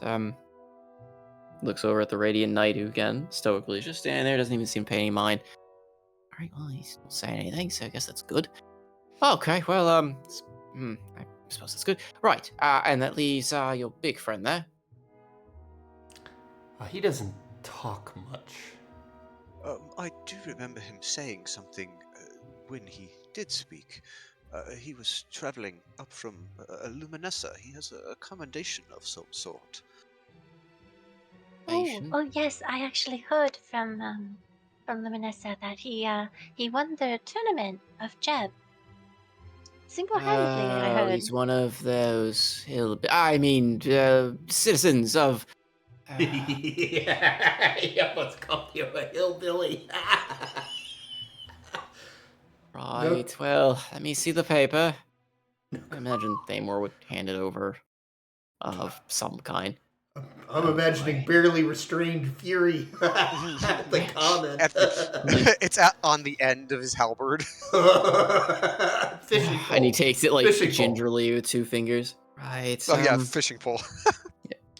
Oh, boy, yeah, just, Quite an odd one. remember you're in a big city now, and you should behave yourself, champion or not. And, we do have rules here. So, please sheath that big weapon of yours. It is not allowed to be drawn like such. Even if you are a big shot back in Luminessa over this, Jeb thing. Jeez. His triumph in faith we shall bring him closer to the Sun Father here. Right, good luck. I've heard those luminescents are very weirdly devout in their odd little belief sorts, but hey, they are good, but law-abiding citizens, and they still do pay tribute to Halo, so I cannot fault them, but, well, I can't say I agree. But what do I know? I'm God. So, alright, papers seem to be in order. Our supervisor there hasn't drawn his sword and smote you down yet, so it seems like you're good to go. Did he gloss over Billy, or he just saw him? No, you were with Hildy. Yeah. Oh yeah, Hildy said she dragged you along and gave you both Yeah. papers. Because you can't talk. Yeah. I By mean, you can talk design. if you want, because that's the way they establish it with these characters, so... He Did he could give talk. us his name? No one's asked. No.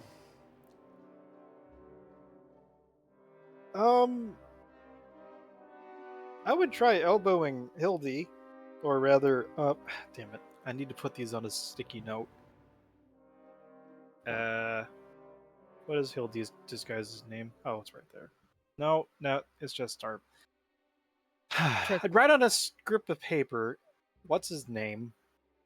And next to said paper is another one that's trying to count and tally number of people that are being rejected, some of the group's features, and the other people that are getting in. It's a jumble of words, but he taps on the one. What's his name? Forgive me, my ward here would like to know your name. It's Reginald, if you really must know. Reginald, Keeper of the Southern Door. Well, that's my title anyway, I suppose. Well, you're doing a very wonderful job. Of course. Do you see any heretics past this door? I think not. Vessels writes down a clan name and then scratches out clan and it puts in family underneath it.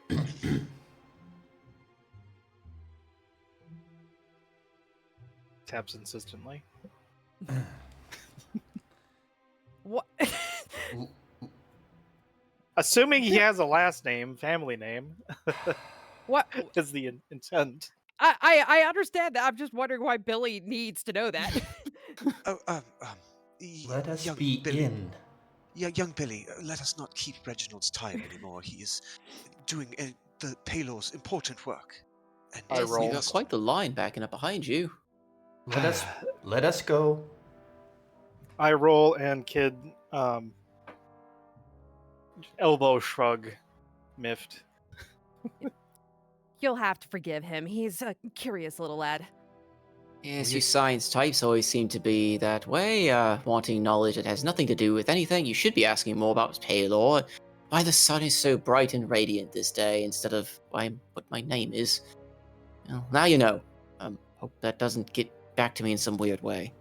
We are going Don't to use me start in any science experiments. Mischievous smile. we are going to start dragging Anyway. you by your shirts in through I'm the in gate. the cart. Mhm. I'm in the cart. Okay, the cart is moving. Yes, mischievous Hands- smile at He hands back Reginald. your paperwork to each of you. All right, enjoy your stay in Sunbreak and go with the light. As he And turns the and light kind will of waves go his with hand. you. Goodbye. That was good. Just wait.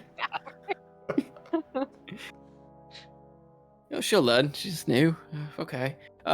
Anyway, he turns and kind of waves his hand up at the guards up in the tower, and the door starts creaking open, allowing you entrance into Sunbreak proper. And as you pass by and the doors close behind you, you just hear that a last little, what a weird lot. All right. Next. I've been looking for a elf with horns on her head. God, I'm gonna stab you. Sorry. Oh. Subtlety.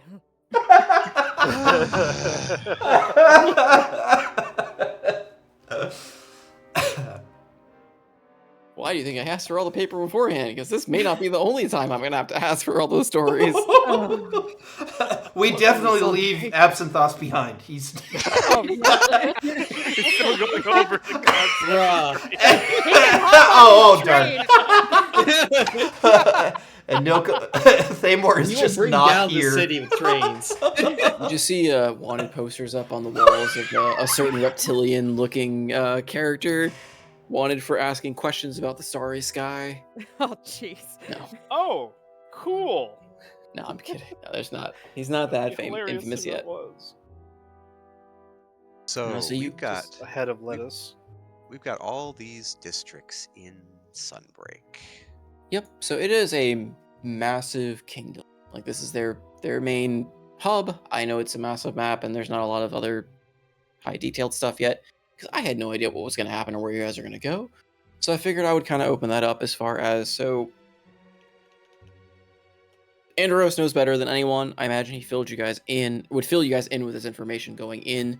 Yep. Sunbreak is broken into districts you see before you. There is the Skyreach Temple, which is the main castle, for lack of a better description. That is the main temple. That is where the council resides. That is kind of the big place. In front of it lies the Dawn Gate Plaza, a big open courtyard to where they hold their public announcements, where people gather to see any judgment passed down, as well as daily prayers, daily stuff like that tends to happen there. That's the big gathering, the big open area in front of that, as well as surrounding buildings in that general area are more political in nature. So things that are buildings that aren't associated to the temple directly are there. So some of the councilmen kind of convening areas, some of the the army, the military training grounds, military barracks, the Radiant Knight barracks. A lot of those buildings are there, as well as a lot of undisclosed buildings are in that area. A lot of things that are open to the general public, just kind of in that general northern district. Council Hill is a place that you visited, Andros. That's where a lot of the councilmen, a lot of the higher end clergymen, that's kind of where they live. Kind of akin to the nobles district in Galaran, if you will. That's the general living quarters, temple space for them. So is that where Dietrich and Lucette were Yes. living? Yep. Okay. So although he was not necessarily a high-ranking member, he was still a member of the clergy in that middle area, so they did have kind of a house there. Like, the council doesn't see... So unlike Galaran, they don't really divide themselves as far as like a noble and a peasant mentality. They divide themselves as, are they council clergymen of Paylor directly, or are they basically everybody else? So as long as you serve Paylor and you operate within the city, you basically live at Council Hill. If you are anybody else, you're kind of broken into other categories. So Sunspot Plaza, between Sunspot Plaza and Sun's Bounty, that's kind of your gigantic mercantile. Like Sunspot Plaza is a temple area for the most part. Like Sunspot Plaza is where the temples of multiple religious areas kind of lie. Most of them are to Paylor, but this is that gathering spot of Sunbreak likes to openly say that they are tolerant of a lot of religions. So if you have other temples, if you want to find other gods, their temples and stuff are all dedicated in that area, but they're all, by law, supposed to be smaller than Taylor's, which is, of course, slightly reach temples. That'd be a pretty impressive feat to surpass it. That's kind of that general area. It's a gathering spot. However, Andros, you do know that although that other religions are tolerated and allowed, they don't persecute against the religions unless they go against Paylor directly, there is a lot of insinuation or influence to Paylor even in that area. Like there's statues, there's symbols, all to Paylor, even amidst the other religions. Sure. Like they're kind of weaving Paylor throughout it. Sun's Bounty is your mercantile district, so shops, goods, trade, general, going about of the city kind of goes through that area. So shops, inns, all that stuff really goes through that area. Dawn's Respite is going to be the housing district for pretty much 90% of the normal populace. So if you're not a councilman, you're not part of the daily goings of the city, that's probably where you live. So that's going to be residential. It's going to be there's going to be some mix of inns in that area too, but it's mostly anybody who's not part of the inner working of the city. You're not a Radiant Knight, you're not part of the army, you're not part of the council, you're going to be living there. So you're outsider or you're just a general like worker. Dawn's Respite, yeah. Yep. Sun's Step is an odd little place across the river. It's a mix of some pretty like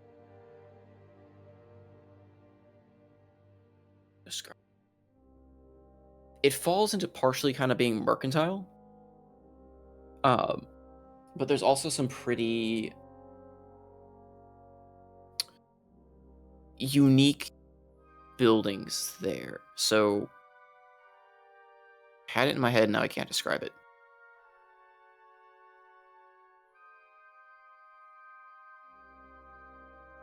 Think of they've got Andros, I guess, again, you would know more of this because, again, this is kind of where you've grown up. Yep. That's a place where they have a nice facade of a pretty area and some, like, waterside, like, stores and stuff like that. But beyond that, the buildings there are mostly prisons. Oh. Yeah. So, because they don't want to keep... There's a mix of different areas where they keep what they would call prisoners and heretics and such. Those that are truly heretical and stuff like that are kept obviously within like the temple, within the under reaches, away from public eye, away from what's going on. Place where you were probably taken at one point as well during your wonderful past with your father. Oh, yes. The one by Sun's Step is more of the public, not public view of a prison. Because they don't want their city to be known for prisons. They don't want it to be in public eye. They need to have it, obviously. So they kind of hide it by putting it behind a pleasant facade, but people know it's there. Like, if they step out of line, you're probably going to go there. Be heretical, you're going to go someplace far, far darker and deeper and scarier. So, but they put it behind a nice facade of other things so that anyone coming to the city would never, obviously, see that side of it. Unless, of course, they broke the law, then they know, then intimately. Greener greens, sunny sunlights. So, then there's all the entrances, exits, all the pass areas where you see the extra buildings and stuff. There is a slum-esque nature to these areas where those that have not been granted access to the city for whatever reason, or are considered not acceptable to the city yet, or are improving, are housed there, or can't afford, maybe. So, again, Andros might know, like, or maybe you've not gone outside of those, but those of, like, maybe ill repute or know that they may not be able to express themselves the way they want to in the city tend to just kind of set camp out there. So, rowdy traders, some of the Dragonborn from the south. So would that be where the minstrel's chalice would Yes, that would. My mind was being that was probably like in the Western Pass. be? Perfect. Yeah. No, So Andros one of those places that was spent a like, lot of time outside the city in the yeah. So it's one of those more places where seedy like, districts. yeah, it's considered like a seedy district. Like it exists, and it's kind of one of those places that even maybe councilmen even escape to under a guise, but like where, they say, yeah, we're putting our rowdy outside the wall. They're not with the city, but obviously it's still business. Obviously it's part of it's in any city. So Sunbreak has been smart enough to realize we're just going to put it outside the city. It exists. We're just going to pretend it's outside of our purview. So those that's where those kind of those past-esque little territories really fall into. So Okay. Actually, I would expect Minstrel's Chalice was probably over in the Eastern Pass because that's closer to where he would sneak out.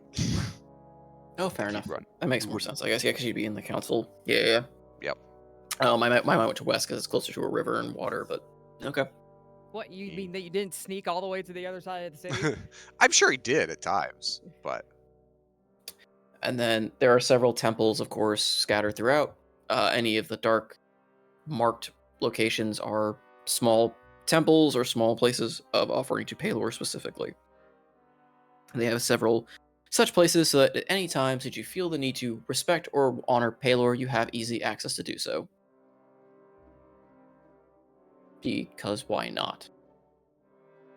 Why Yep. aren't you currently honoring Palor? How dare you not honor Palor right now? So yeah, that is Sunbreak in a nutshell. We'll try to build more concise maps depending on what ends up occurring. But obviously, it's a big city, and I wanted to give you guys the option of figuring out what to do with it.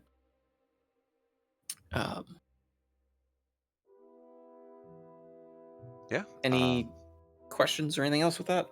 I know this is going to be, like I said, this session might be a little more infographic setup, like another prelude one, as I kind of try to build this area up and figure out where you guys are going. At a glance, how openly involved, like just walking through the city, would we be running into like people from Jerryrag just like out in the open, or are they like more like being more hidden and covert about their presence there? So there is a chance you could run into them. With as large of a city as it is, you probably wouldn't run into them unless you specifically went like hunting for them. Most of the Jerryrag members that would come here would be kind of categorized into two groups. Either they're part of, again, what you guys have maybe kind of started learning about the dealings going on, dealing with this capturing of the gods thing. Mm-hmm. Anything of that nature, finding anyone directly tied to that would be difficult unless you're hunting for them, likely at Skyreach Temple. Okay. They're not going to just be out and about necessarily. There may be other members from Jerryrag for other reasons, but again, Jerryrag's not a giant city to begin with, and those that leave Jerryrag aren't a crazy amount either, so odds of running into one randomly is pretty slim. Okay. Unless, again, you're actively trying to hunt for them and looking around for them.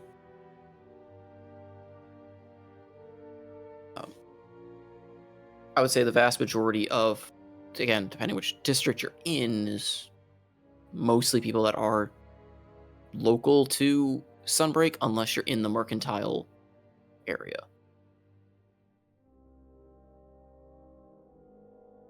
Is there any kind of jerry-rag presence in the mercantile area? There would be some. You might find a shop or two that seem to be operated and owned as a extension of the guilds, Okay. but nothing so crazy, like, no guild headquarters or like big, like, convenient place. You might notice something that's like likely an Izzet or a Simic kind of extension. Okay. So if that's something you want to investigate, you could as well and pry into that. As far as, the guild members that run them, it would probably be like one or two guild members that own or operate it, and then local workers. Sure. Okay. Like again, a branch extending out, kind of getting funds for the guilds, and kind of how they already do in the Jarek proper. All right. And something they might try to do in Galaran too. Mm.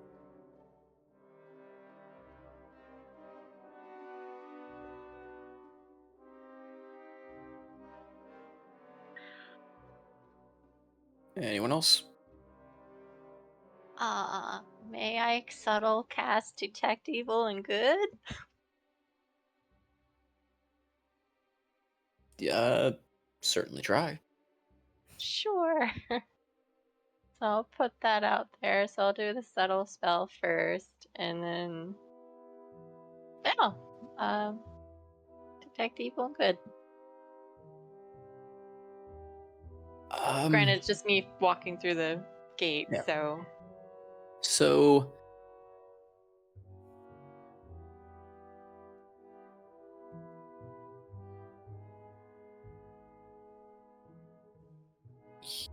your head starts to spin.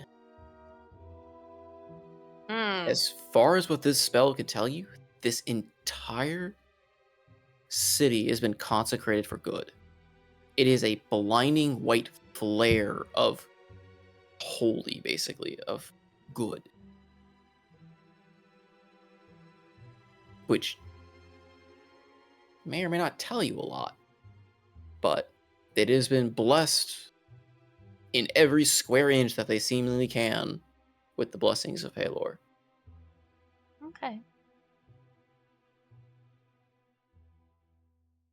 Sounds good. Sounds good. Making sure. Yeah. Right, my friends. This is a very large city, and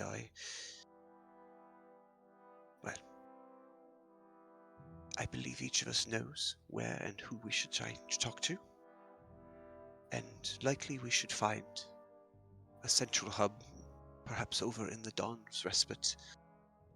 Find an inn of some, little renown that we can meet up with in the days to come.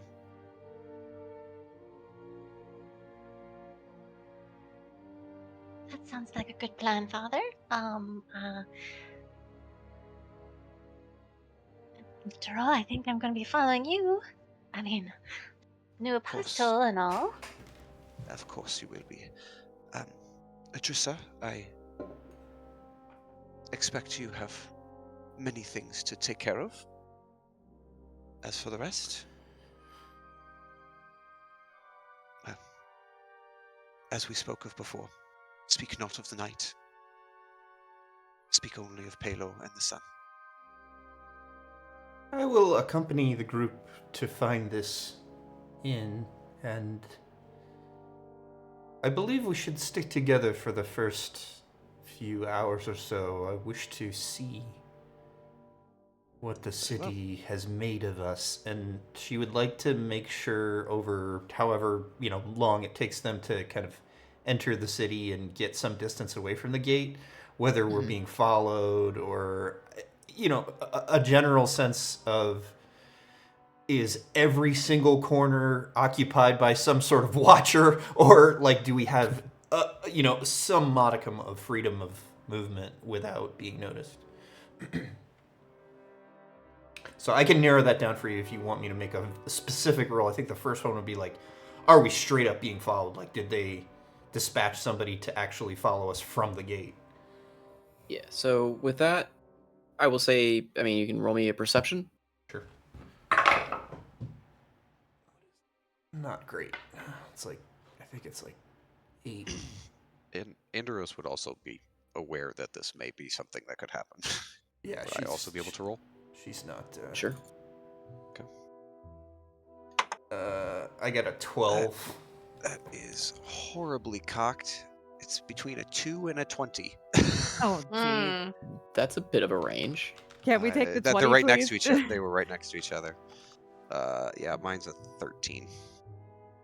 Neither of you really seemingly pick up on anyone directly tailing you. I have 14 passive perception. So that's better than my roll. I mean, it is a fairly bustling a city, so there are a fair 19. amount of people moving about. There are a fair amount of just normal guards kind of patrolling the city, generally keeping an eye on everything. There are the occasional Radiant Knight, like, visible. Like, they make themselves very visible from various posts throughout the city. From the rolls, you don't get the sense that anyone is directly following your party. But there does seem to be a decent amount of surveillance. As far as, again, pretty high guard presence, pretty high presence of the Radiant Knights.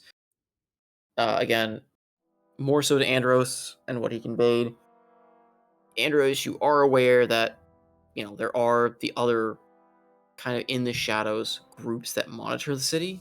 Sure. However, even in your training and with your father, you've never really met or seen this group. You just know they exist. You just know that from your father. Doing anything in the city somehow always seems to be known. Granted, that might just be a child's bedtime story they use to scare you that, oh, the Night's Watch is always watching. And How much of Andros it's is true? Yeah, Andros is very aware of that. It was very. He got better at it as he got older, but it was uncanny how often and how quickly someone would catch him when he would sneak out in the night. Yeah.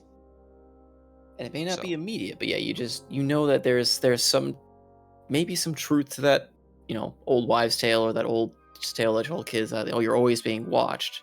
And you got away with it enough times that you're like, oh, maybe they're not watching, but there were enough times that you somehow were found out very quickly that it's like, maybe they are out there and you never really noticed. Like, there's some truth to.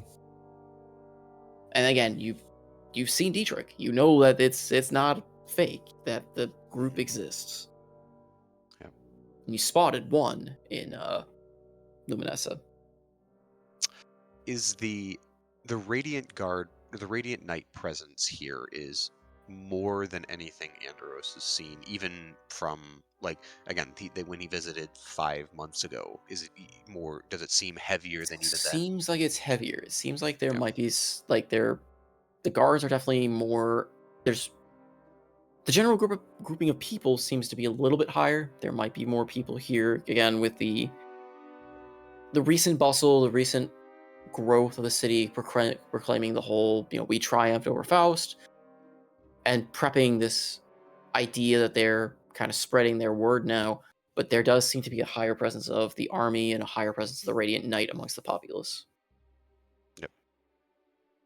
Where before they were more concentrated in the Dawngate Plaza and Council Hill areas, now it seems like they're much more visible, much more common amidst, even in Sun's Bounty, where maybe they weren't as like as visible as the standard guard were.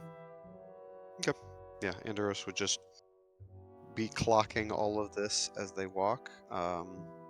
Yeah, he'd probably make their way over to Dawn's Respite and find a nondescript inn and, you know, get them posted up for the night. Similar. No, he wouldn't be able to do a similar situation as they did in Luminessa because they're not acting as they're all part of the same crew. So Right. he will just be taking care of his and his acolytes' rooms, and the rest will be found fending for themselves. Because as much as he is the captain of this crew, he is acting as a more independent party here in that regard. So, but we would go and get rooms. You know, and yeah, come morning, everyone would need to make their way and get re-seaminged because it doesn't last forever. It's only 8 hours for seaming. Yeah, I mean, essentially it'd be, I expect while we are here in Sunbreak, he will be casting it twice a day. And we'll probably have to set up some sort of schedule of come back at this point, meet up for food or whatever, and we'll re-up it for the day. And it doesn't apply to everybody because obviously Absinthoth can disguise himself. That will.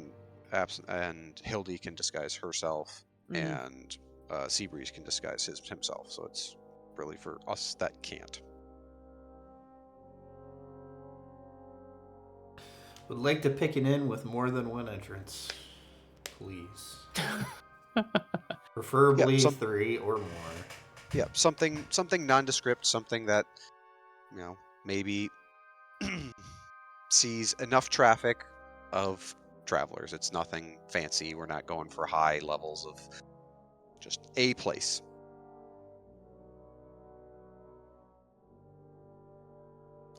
And probably get checked in, get rooms and everything set up.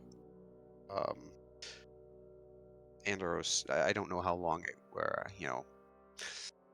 if he could, he would expect to be essentially paying for a week's worth of time. I don't know how much that would be for, cost-wise, but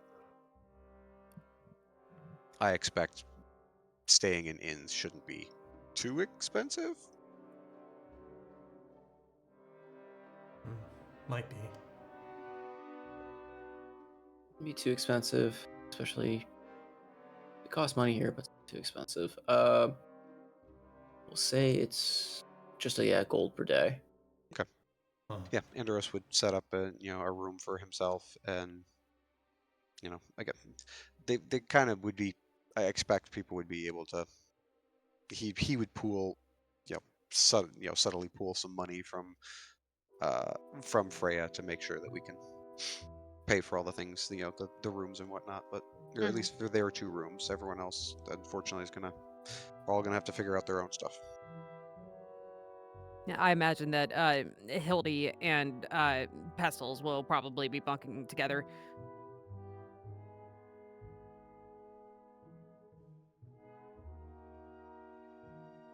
Fair assumption.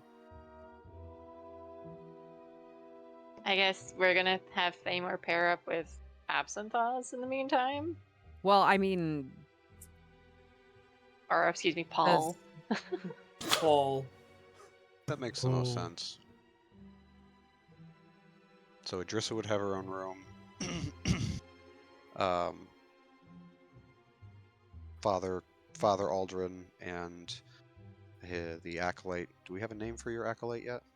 Oh, my calculate? Yeah, it's Yes. Mira Schilling. Mira Schilling? Yeah. Got it. So he and Mira would have their own rooms because it wouldn't be proper for her to stay in his room. Mm-hmm. And yeah, figure out the rest, but logistics. Yeah, I'm good with having a room. Okay, so yeah, it's a gold per day per person that wants to shack up. Or well, if sharing the room would be one, but we'll say it's the Sunset Inn because let's make it sun themed. sure. Mm-hmm.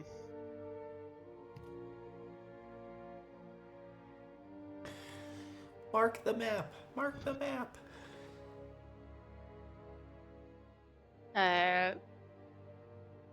Will be That's in the Maybe Davin's respite.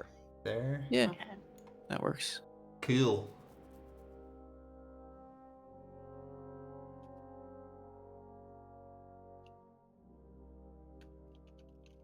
How many NPCs are you willing to make up this session, Salty?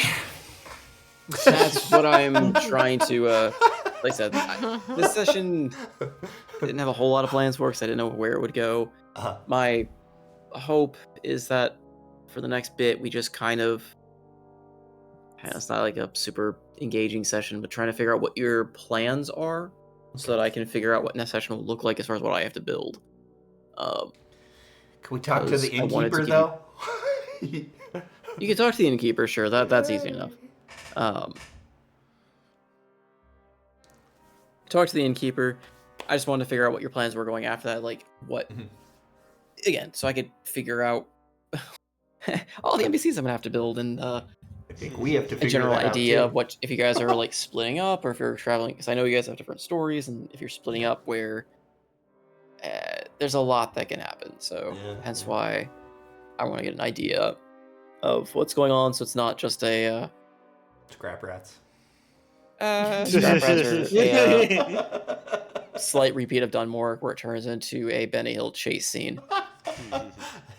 Split the party 7 times. Well, I know Anderos, his plans, they are here, they're in the city. Likely one of the first things he would do is visit, I assume his mother is part of one of the chapel. Is she in the main temple, or is she in one of like the more central ones? She would be in the main temple. Okay. So, but she does frequent other temples, considering she's kind of like the. Like, I'm guessing that's how you met her priors, when she kind of visited her as she was doing rounds at other. Like, she frequents other temples to kind of see what was going on and kind of perpetually consecrate the areas. Sure.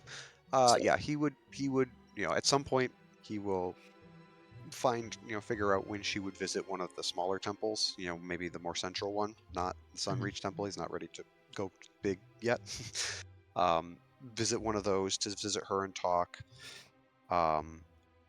He does want to try to reach out and start putting out feelers to find information about the scant few instructors that he had in the past, who may not have hated his guts as a smarmy little shit.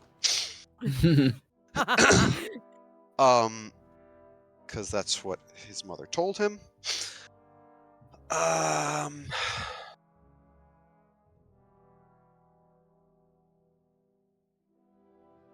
I think, I think there would be eventually using the commendation to just get into maybe the more restricted areas of Sunreach Temple or Skyreach Temple, possibly mostly for Seabreeze to work her magic. Yeah, I was gonna say I think your sort of mission here is into areas that are pretty heavily guarded or whatever, so I would probably try to tag along with you, if nothing else for the added oomph of the seeing a father escorted by a commander. So we can try to infiltrate a little bit more seamlessly.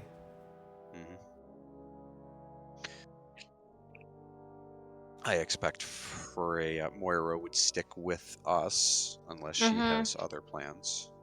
Nope. And again, just as a reminder, we're here basically, again, at least my assumption, we are here to liberate Ren's body and get out of Dodge. So this is not some dismantle an entire kingdom mission. This is get in, get a body, get out, and maybe Hildy will leave a bomb somewhere. Maybe that's that's Team B. If we can't get in, Team B, go. Half the city's on fire. Faith team didn't work. Fire team will. Deus Volt. So that's what your plans are. So what is then? What is like I said, I'm just trying to get an idea so I can figure out how to plan everything. Because I don't know if we want to do. I guess this will be similar to how we did Dunmore, where we had a bunch of individual... Yeah. Or Dunmore and Galran, kind of, where we had a bunch of individual things. I don't know if you want to do it again, where we're all in here and we listen in on everyone's individual-ish or mini group sessions, or we do... I like it. Try to do... Yeah, I think that's fine. Okay. Because I imagine that's what was going to happen. I didn't think you guys were going to like stay as a solid group trying to investigate the city. I figured there would be... Because again, I think Andros back on the boat, back on the Horizon's Promise.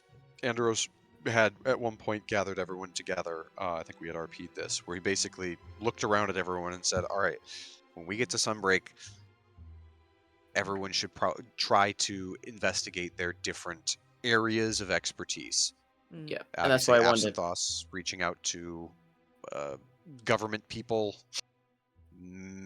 the Jerreg people, going to Jerreg stuff and finding out possibly hidden connections, etc. Yeah, so it's like Dunmore, where you guys had the first session basically on coming from the boat, where you guys kind of split up around that small little district and did your own little investigations and other acts in the night.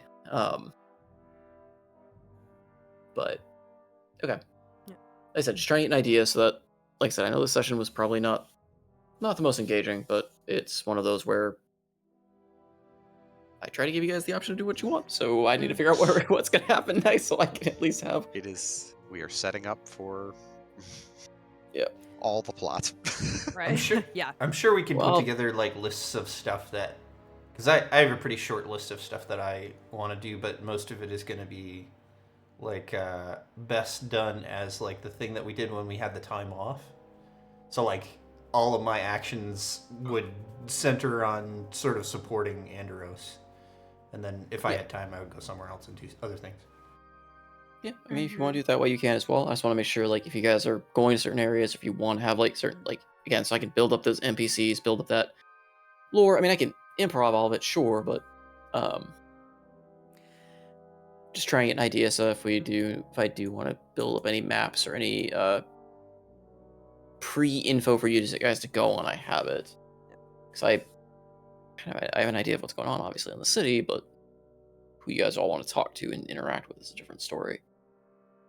And how to disseminate the information across that, should it need be. Sure.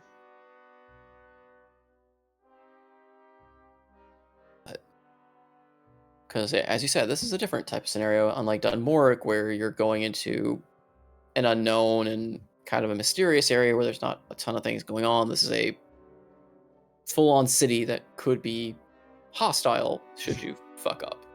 Like Galran, you guys were just getting info, but it's not a hostile city to you. Dunmoric was hostile in the sense of you don't know what's going on and you don't know what enemies lurk. So it's more of a adventure. This one is a subterfuge. Political subterfuge in a way. So. Yeah, this is a lot of subtlety. Digging for information and being a lot subtle. of being the city subtle. Subtle. Yep. Well, this is also a city that is very, not only being subtle, but they are being very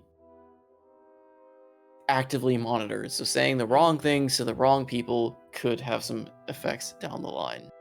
Yeah. Yeah, Andros would definitely share the fact that the Radiant Guard presence here is much higher than he ever remembers it being. And basically watch what you say. Because this place is on some sort of high alert. So if we wanted to do, like, the mini sessions when we get to next session, if we want to have any conversation, like, typing stuff between then, for smaller interactions, if there are any, we can do that. I just want to make sure that we get everyone a chance to do what they want in the city, again, if the plan is to kind of get in and get out, and what that might entail. Trying to give you guys all the options of however you want to approach this. There's a lot of different ways that I thought through in my head how this is gonna go. Welcome to Giant City. Go. Go. Welcome to Giant City, full of intrigue and random shit that could go wrong. Yep. Have fun. You all have different reasons to be here. You give me all different reasons of what you're gonna do. Let's see what happens. Praise the Baylor. plot. Praise Baylor. Praise Sundick himself. I mean, what? So there's other temples to other gods? Yes. Really? Yep. Okay. But they are, weirdly enough, or not weirdly, but maybe blasphemous enough, there's symbols of Palor all over. Like, maybe not directly inside the temples, but they're on the outside, or conveniently on a post right outside the temple. Like, sure, you can worship this god, but have you also considered Palor? Saloon's temple is just absolutely covered in sun things. There is no temple to Saloon. Yeah, that's... Yes, that doesn't surprise me at all. But there are other minor deities and such should you look around. Again, about- the more common ones are Yes. probably around, but just like I when was I gonna see say, the like, temple. the Thander would be equivalent to Palor since it's Yes, light. there is a temple to Lathander here. But it's Conveniently with a poster outside that more or less in not like really It's Burger hiding King, words of brought like, to you by McDonald's. Yeah. Lathander, if you remember, Palor, Palor is the whole sun. Lathander is just the dawn.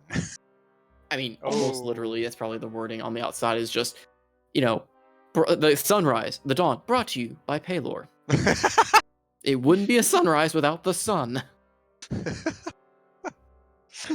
What about Oh, dragon there- motifs?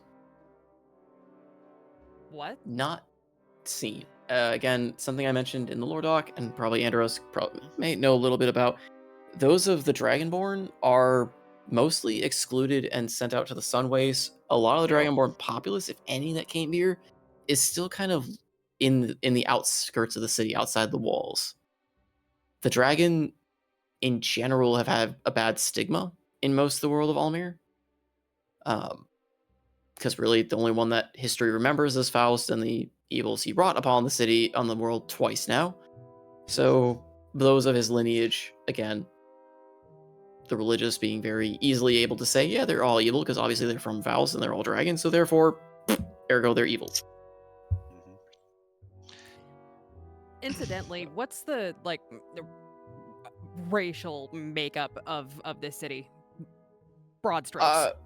Broad strokes, mostly like humans, elves, and the general humanoid races. So there's some gnomes and dwarves about. Obviously, there are tieflings here in some capacity. There are some tieflings, yes. And again, kind of an odd twist, but mostly the tieflings are... The ones that are around are kind of in a unique state of their kind of converts, much like Andros's family and Andros's father is. Something that maybe Andros might remember from his past as well, that perhaps a reason why his father acts the way he does in a way, or tries to stand up so much to the rules, is he kind of stands as a symbol for the tiefling race here. Mhm. Whether or not Andros cares or not. is another Doesn't care, story. but very aware. Yeah. But how much of that is true is also up to debate, because your father likes to think he's the moral standing for the reason why your kind is welcome here is because he is such a high symbol there. But Dad's a fucking shill. What? I will leave that to you to figure that out, or to have your own conclusion on that one. But yes, there are some tieflings, there are some of the other, I'm not saying to say they're not like monstrous races, but other humanoid races. Like you may find some, even Yuan-Ti, you might find some of the other races that would normally be shunned in other, looked down in other cities and stuff like that. Mhm. Because Palor, the doctrine here is really so much they believe in Palor, they'll accept him here. It is a theocracy. Are there other cat people? Yep, there's other cat people. Wow. Because they are definitely lovers of the sun. Yeah. Been sitting on that one for a while, haven't you? A little bit, yes. You found your people. Yay! They've all been here just laying in sunbeams all day. Make a con save to not lay in the sun. Wisdom save. It's a wisdom. Wisdom. Yeah. Just gonna take a big stretch, and it's 3 hours later. The inn where we're staying ought to have a fairly nice roof. It has a nice direct access to Gross. the roof, which has it's multi-angled actually, so at different times of the day when the sun's hitting different parts of it, the perfect sunspots are always there, so you can just kind of roll over and be right in the sun again. Oh yeah.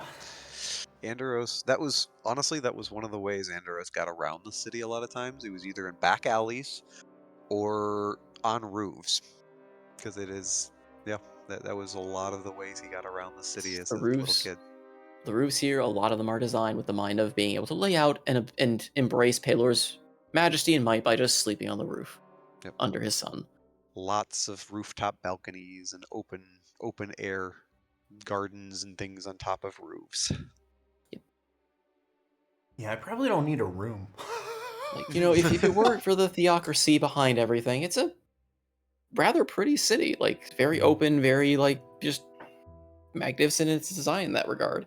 Yeah, I guess I should ask, like, what's the, white space around the city? Is it, like, farmland or more outside, deserty, outside, or outside the city? Yeah, it's mostly Greenland and some farmland going further south back towards the other cities.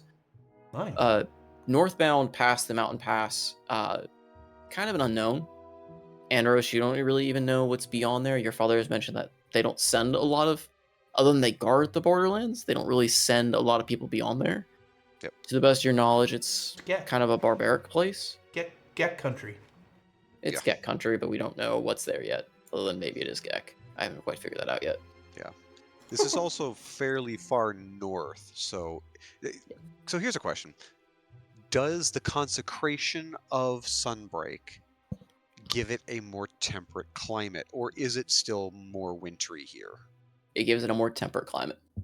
Interesting. So inside the city is warmer than outside. Yep. Ha! That is fascinating. I like that. They, like I said, your mother's part of this too, but not so much her duty anymore. But there is a part of the clerical duties of a lot of the lesser members of the temples and stuff is going around and basically consecrating the city on a almost daily basis. Hence why also when you were in Tilbrook, the weird fuckery that was, it was weirdly overly holy and driving Meleus's cottage insane. Torst, yeah. I'm sorry, Torst, not Tilbrook. Torst, yep. Yes. Her, because remember when you got near her cottage, it was so many random spots of desecration and consecration to balance itself out because of the consecration that. Yep, because the army Faust showed up in Galaran, and so an equal opposite light beam showed up in Torst, and then. Well, not necessarily. Her cottage was doing that, but it was. Remember, your brother and the army of Pelor were stationed there. Right. They had moved. They were Torst, consecrating the area. Oh, okay. They were doing the same thing they do in the city. They consecrate wherever they go. And because of the sheer amount of consecration they were doing there, it was fucking with Meleus's hut, because her area is heavily on the end of extreme balance. I see. I misunderstood that. I thought it was because of Faust landing and being basically an aura of desecration in Galaran, an equal opposite beam of light from Ploink being Ploink made Torst what it was. But okay, they were there and just consecrated. Got it. Yes, they were the ones causing the beam of light. Meleus's area, again being Ploink being Ploink, couldn't figure out what to do with the fact that it was being heavily consecrated and hitting by House at the same time. So there were patches of desecration and patches of consecration all around her hut somehow. Gotcha. But yeah, no, it was your brother's army, and because they had all the banners and stuff like that, they were consecrating Torst for Pelor. That's why it was warmer and heavily looked like a mini sun in that area. So, I guess kind of above board for the hierarchy of the White Order. Obviously, you've got the whole Dawn Council above everybody. Yep. You've got the Radiant Knights, they're basically like they're the super soldiers, essentially. They're akin to the Royal Guard. Yeah, the Royal Guard, super soldiers, they're up there. The Executors, at least to my knowledge, they kind of would be the ones, if the Radiant Knights were gathered into like a battalion, the Executors would be the ones that are kind of leading them. Would that be correct? So, in my mind, because I think I don't remember if I mentioned the lore document. So the three groups there, the Executors, Inquisitors, and Shadow Guard. So the Shadow Guard are the ones that operate at night. They're the ones that you kind of spotted. They're the ones that are kind of the antithesis to the Radiant Knights. Sure. Where Radiant Knights prowl the day, the Shadow Guards prowl the night. The Inquisitors are the ones who act out and carry out parts of Palor's will that shouldn't be made public. They're, I guess, the best equivalent of the Gestapo in a sense. Yeah. Like, they're the ones that are going to be the ones you're really scared about. Their antithesis are the Executors.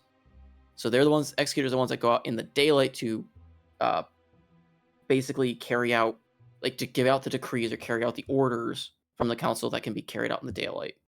Mm-hmm. So they're more akin to, like,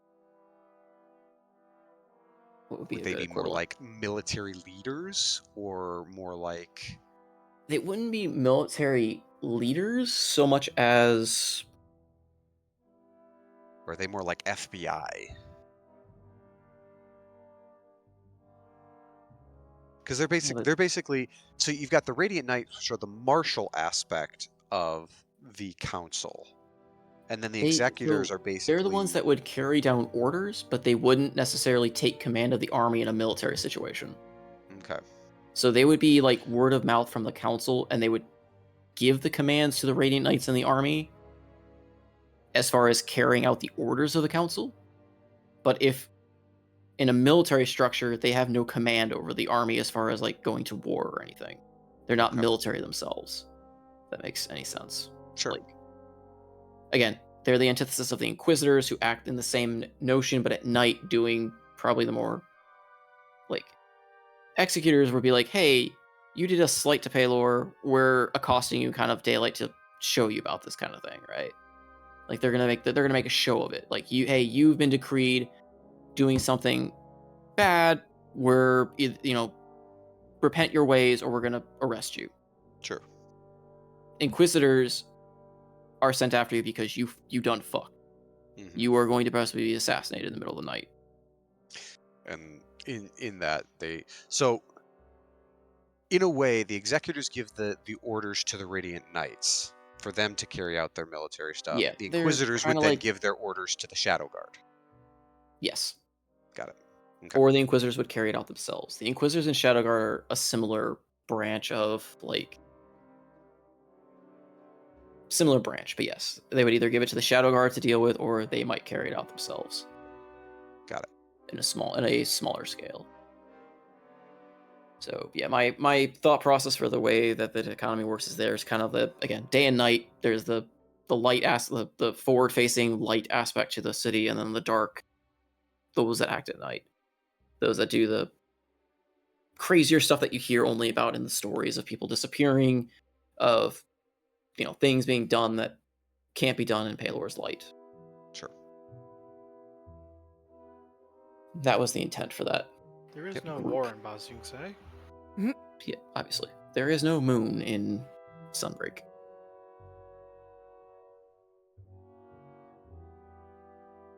And yeah. I have a question that I don't think I've ever asked before in D&D, but I guess I should do it. Do I see any signs of Thieves' Cant or markings for any kind of rogues guild in the city since I've been here?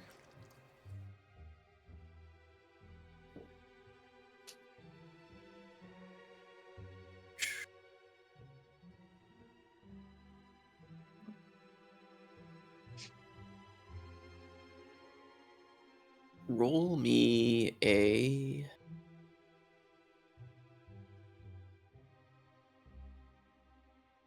investigation. Mm-hmm. Oh my god. Investigation is 23.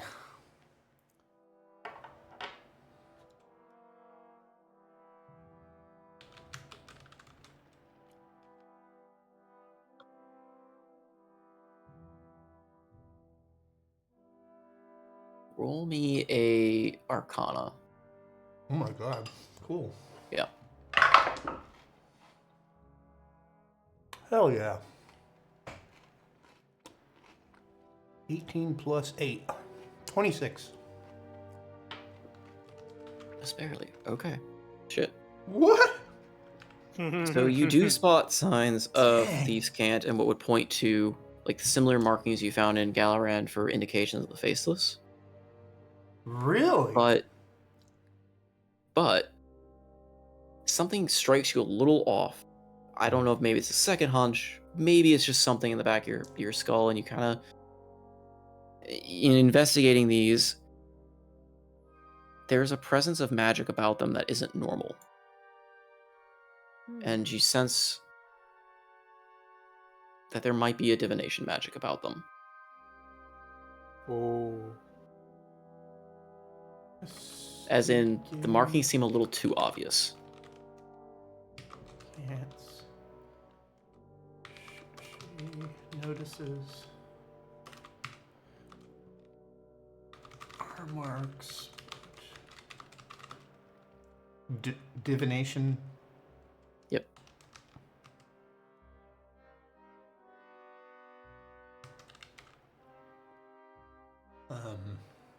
Several of the marks, like you find them and they're, kind of in spots you might expect to see them, but there's that second sense you kind of look about them of like, these look a little, in a city such as this, these seems like almost too obvious place to put them. Yeah, so it's like they're the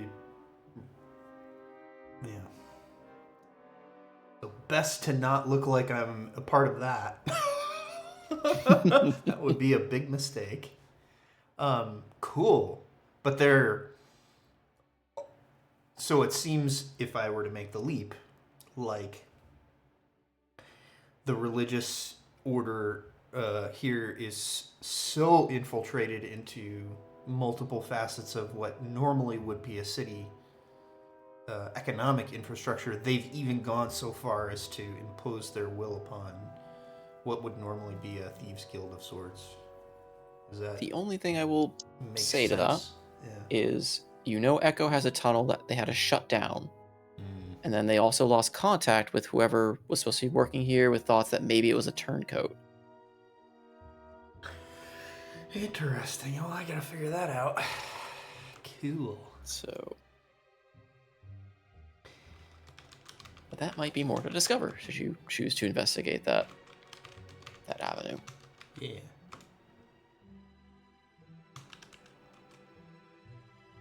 Neat. Anything else you guys want to ask about or set up prior to? Like I said, I know the session was a little more information heavy than play heavy, but Are all the trades fairly represented? None are considered forbidden? the trades, Like as in, alchemy, magic crafting out in the open air. so nothing would be considered forbidden unless it directly is a sacrilege attempt against Paylord. So openly broadcasting the darkness spells and stuff like that might get you some investigative. A moon-touched blade. Got it. Yeah, or casting Moonbeam might get you in a bit of trouble potentially. There are some obvious academic uses for it, like they don't just strictly say it's heresy and ban you from using it, but you just have to be careful or get approval to use it before just openly using such type things outside of a research-based environment if you don't have the permit to do so. You and Hildy have the permit to do so, potentially, but again. So the attitude that Hildy got at the gate from the guard, is that more, was that attitude toward the school of the kind of work that the people in Jerarag do, or is it just bigotry toward Jerarag specifically because they're not Pelorian? Roll me investigation. Oh, okay, I could do that. Do some rolls. Rolls. Investigation is that's a dirty 20. Okay. So, from just maybe, again, this will be kind of slightly time messy, but whatever. Sure. Maybe from your investigation early, just even in the tavern or walking around the city, kind of getting an idea of how, maybe talking to people saying you're from Jerag. It's not so much against Jerag itself. It's a theocracy that is very heavily, again, at least for the people that are heavily into it, they believe in faith more than they believe in science. simply put. So not against Jerag specifically, but against anyone that would promote science over faith. Okay. So kind of that belief you got from the door of, well, you spout science, stuff like that, sure, it's great. And if it promotes Paler, all the better. But if you say anything that's against it, or maybe it is just kind of even would suggest anything other, you're going to get a lot of like, well, does your science explain the magic of Palor? Why do you think that it's any better than what magic our clerics have and were given by Palor himself? Mm-hmm. Okay. So, general sense of just, again, this is going to be mostly amongst those in like the High Council area, those in Dawn's Gate, obviously, any of those that are really part of the faith, or at least showing such. Outside the city walls, or maybe within the mercantile area, you'll probably get a more open greeting of those of, well, yeah, we believe it, sure, we respect Palor, but we respect the science and stuff like that too. Okay. It's definitely a divide between those that you can tell are more in the temple-esque. Sure. Okay. Sorry, that's a little vague, but it's just that general idea. Yeah, No, you it's can okay. tell that Yeah. those that are part of the temple, part of the council, part of the city don't seem to care so much for the science. Okay. Yeah, Hildy had all kinds of snarky things that she wanted to say, but she kept her mouth shut. It's okay. We can find Reginald later. No, we won't. No worry. Just talk to Apthos. She'll go into a dream and come into his Palor saying embrace science or something. Don't give him any ideas. Thank you for giving me this great idea. Reginald is going to be the spokesperson for science. Scientific now. revolution Starts with trains. Oh, no. Meeting this group of travelers, I had this idea for trains. Gosh. You bundle it all together, just like light. I guess, yeah, Apthos, what will be your plan? Are you going to try to go straight to the temple, or what's your plan then for info gathering? Or even just plan around the city as a...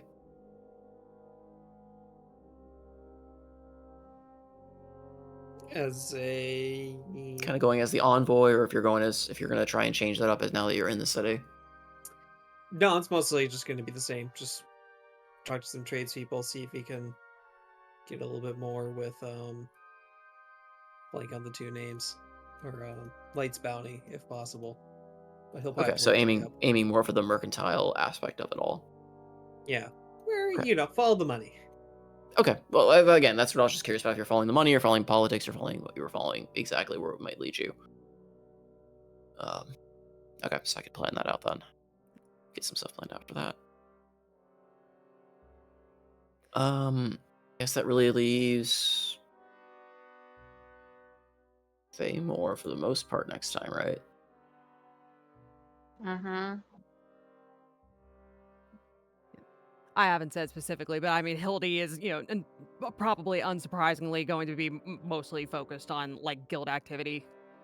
That's what I figured. Like I said, there are some extensions that have been kind of branched out there, so I imagine you would probably go and poke around them, and I will get those fleshed out for that interaction. As long, again, I can improv other stuff as well, but just kind of get an idea of what we'll run into. I'd imagine Pestles will join you in that endeavor. Yeah, I figured he would. Yeah. Just because, I love Pestles, but he is not, he don't talk good, and he is not very. So I'm going to, keep him on a proverbial leash, so to speak. Just like another campaign. Just like another campaign. Like I said, I will say, different kobolds. They don't know who you are yet, Pestles, or they don't establish the fact you can't talk, so don't feel like you're required to be nonverbal the entire time if you want to actually speak up in some of these conversations, or how you want to play it out. So does understand good reason for not speak out loud, yes. Like I said, it's not kobolds. They don't care about here necessarily, or the speech pattern. As long as you don't say you're a dragon and cause some uproar directly with the councilman or Radiant Guard with that particular bit, should be okay.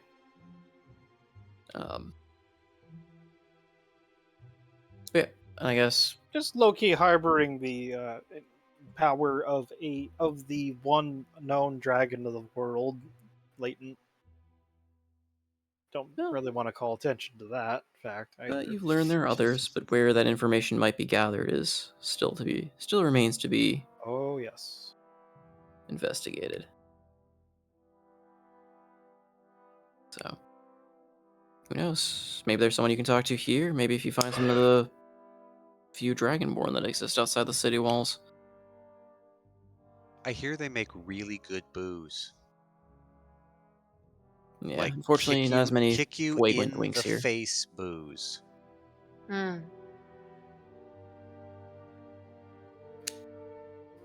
Believes Thamor, which I don't know if Noko's. He's here in chat. I don't know if he's still here. Imagine he'll go fishing. I'm here, and I have literally no idea what's going on. So Trey, what I'm hearing is that there's no light beers in the city. Oh, there definitely are. Just don't go searching for the stuff that the Dragonborn from the, the Sun Wastes bring up. There are tons of other drinks. Yeah. Oh yeah. I bet the stuff in the city's super watered down. Like, that's probably why Andros went outside to find better shit. Oh no. Being It's outside not. the city was much more exciting. Well, there's definitely some strong stuff in the city too. There's definitely stronger stuff outside the city. It's just people have learned that heavy drinking in the city tends to lead to loose lips, which tends to lead to people disappearing. So if they want to do their heavy drinking, they've learned to not do it inside the city walls.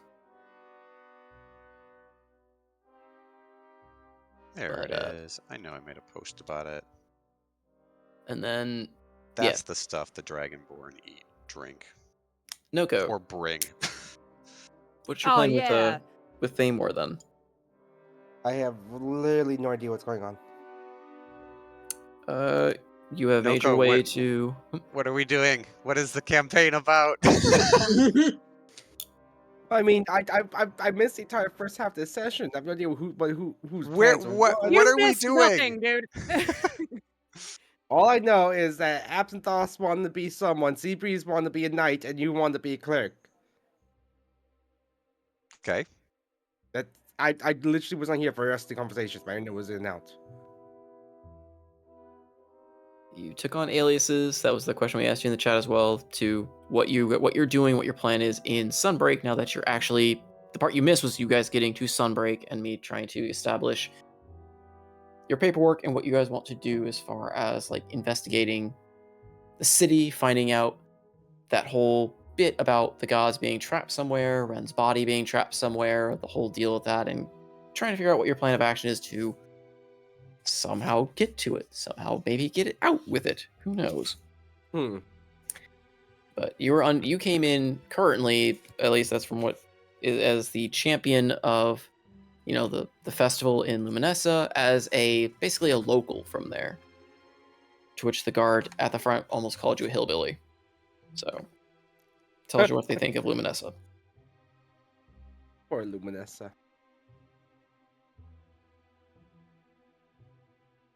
So I was trying to figure out what everyone was going to go, since I know more than likely the party is going to split a little bit as far as doing their own investigative bits. Because it kind of makes more sense to investigate in smaller groups and not a giant 8-man party roaming to each part. What do you know? Noko, there's like a little, like, Sun Steps place where it's like a secret prison place. For some reason, that makes me think that, like, Thamor might... Because it's right next to the river, too, so he has a good excuse to be there and go fishing. and then once you get past that stage, it's like... rod. Yeah, you turn around and you go, oh, this place looks like it's a weird kind of prison. And there's probably a lot of political prisoners in there. Maybe some of them, I don't know something about your past or something. Could also look into, like, just going and talking to military people and showing off how good you are with weapons to maybe learn of, I don't know, troop movements or, just again, the main reason why we are in Sunbreak is to get Ren's body and get information.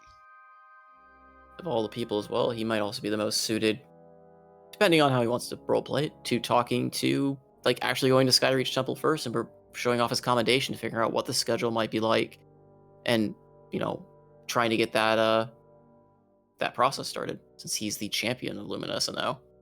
Yep. So many things to do. Well, that's why I was asking. That's why I was saying you can do any of them or none of them. That's why I wanted to get the idea so that it wasn't like a crazy, like, again, Benny Hill music from Dunmoric ensues. They may turn into that anyway for all I know, but figured I would at least try to get an idea of what's going on this time. Well, I would assume that he would be interested in fishing, but also, yeah, let's take a look and see what this thing is over here. Well, you're stepping too close to it. I'm pretty sure I'm probably not allowed to pass that bridge.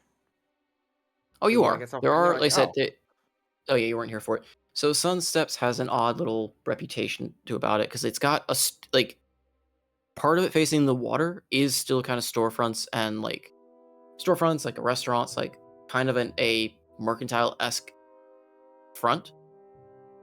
But once you get past that, the buildings behind it near the wall are like a prison area. Or nondescript buildings that are prisons inside. I mean, I am a For the most hillbilly. I mean, they wouldn't stand if I didn't know what I was doing in this town, or if Yeah, I. if you could know, play it off, otherwise. sure. I'm down for that being an accidental You do, wander don't into dance. it. Andros would be happy to share any information that the Thamor would want to know. But if Thamor also wants to just go and be a rhinoceros in a china shop, that's something he can do too. Not just a bull, a rhinoceros. A Bulls bull's are actually pretty nice in that. I was going to say, bulls are surprisingly careful. Mm-hmm. A bull in the china shop is a little bit of a what's the word I'm looking for? Slanderous? Misnomer, in a way. But as Salty said, this place is also in a constant watch. I have no idea how literal that is. I'm just gonna That's the take it fun as part. literal. Yes, there's a giant floating watch in the sky. I mean, yes, it's called the sun. It has eyes. It's a fucking Teletubby sun. It has eyes and is constantly screaming. It's laughing.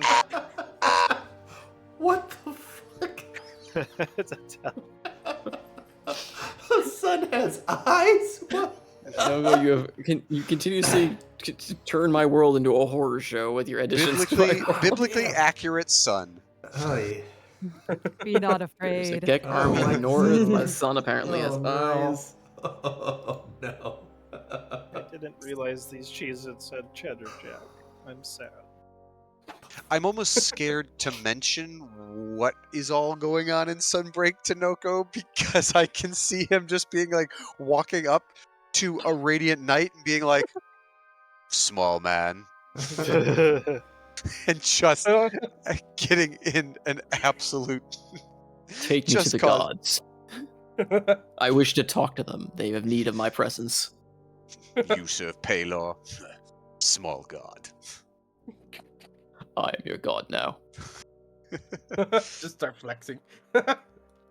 Come, I will teach you the ways of fishing. Yeah, I guess that was Thamor thing. He'll Alton started a cult in Dunmoric. Thamor will still start a cult in Sunbreak. on Sunbreak. me and my negative 3 charisma modifier, perfect. You don't need charisma if you have halberds and fishing. I would like to recruit via intimidating with strength. Substitute.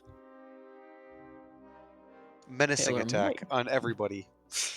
Taylor might damn me to internal blazes when I die, but this guy here is going to crush my skull right now.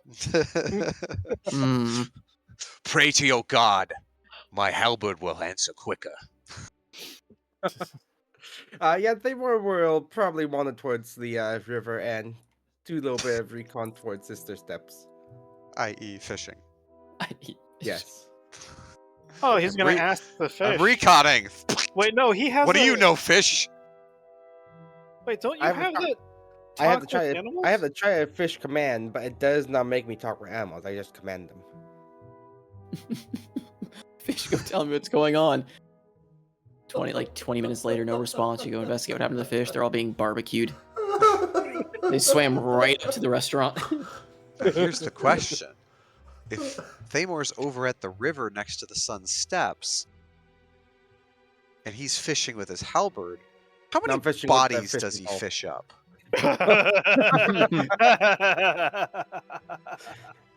I'm That's fishing with enhanced Because with I the dice. expect there are bodies in there too. That's what the moonbeam is for. fucking toss out a halberd, come back with a leg. I mean, Strange fish. how uncouth do you think Sunbreak is to leave bodies in the river when they can simply just incinerate them and scatter the ashes? Yeah, I was gonna say. Maybe the ashes go in the river. I mean, I cast mass They just left resurrect. the bones of whoever was the former tenant in Luminessa. There's more to that, but you haven't figured I that out am yet. well aware. That is my spit take guess. There are little bits of the world that you guys have poked into, but not fully explored. Poor Yep. Jerome.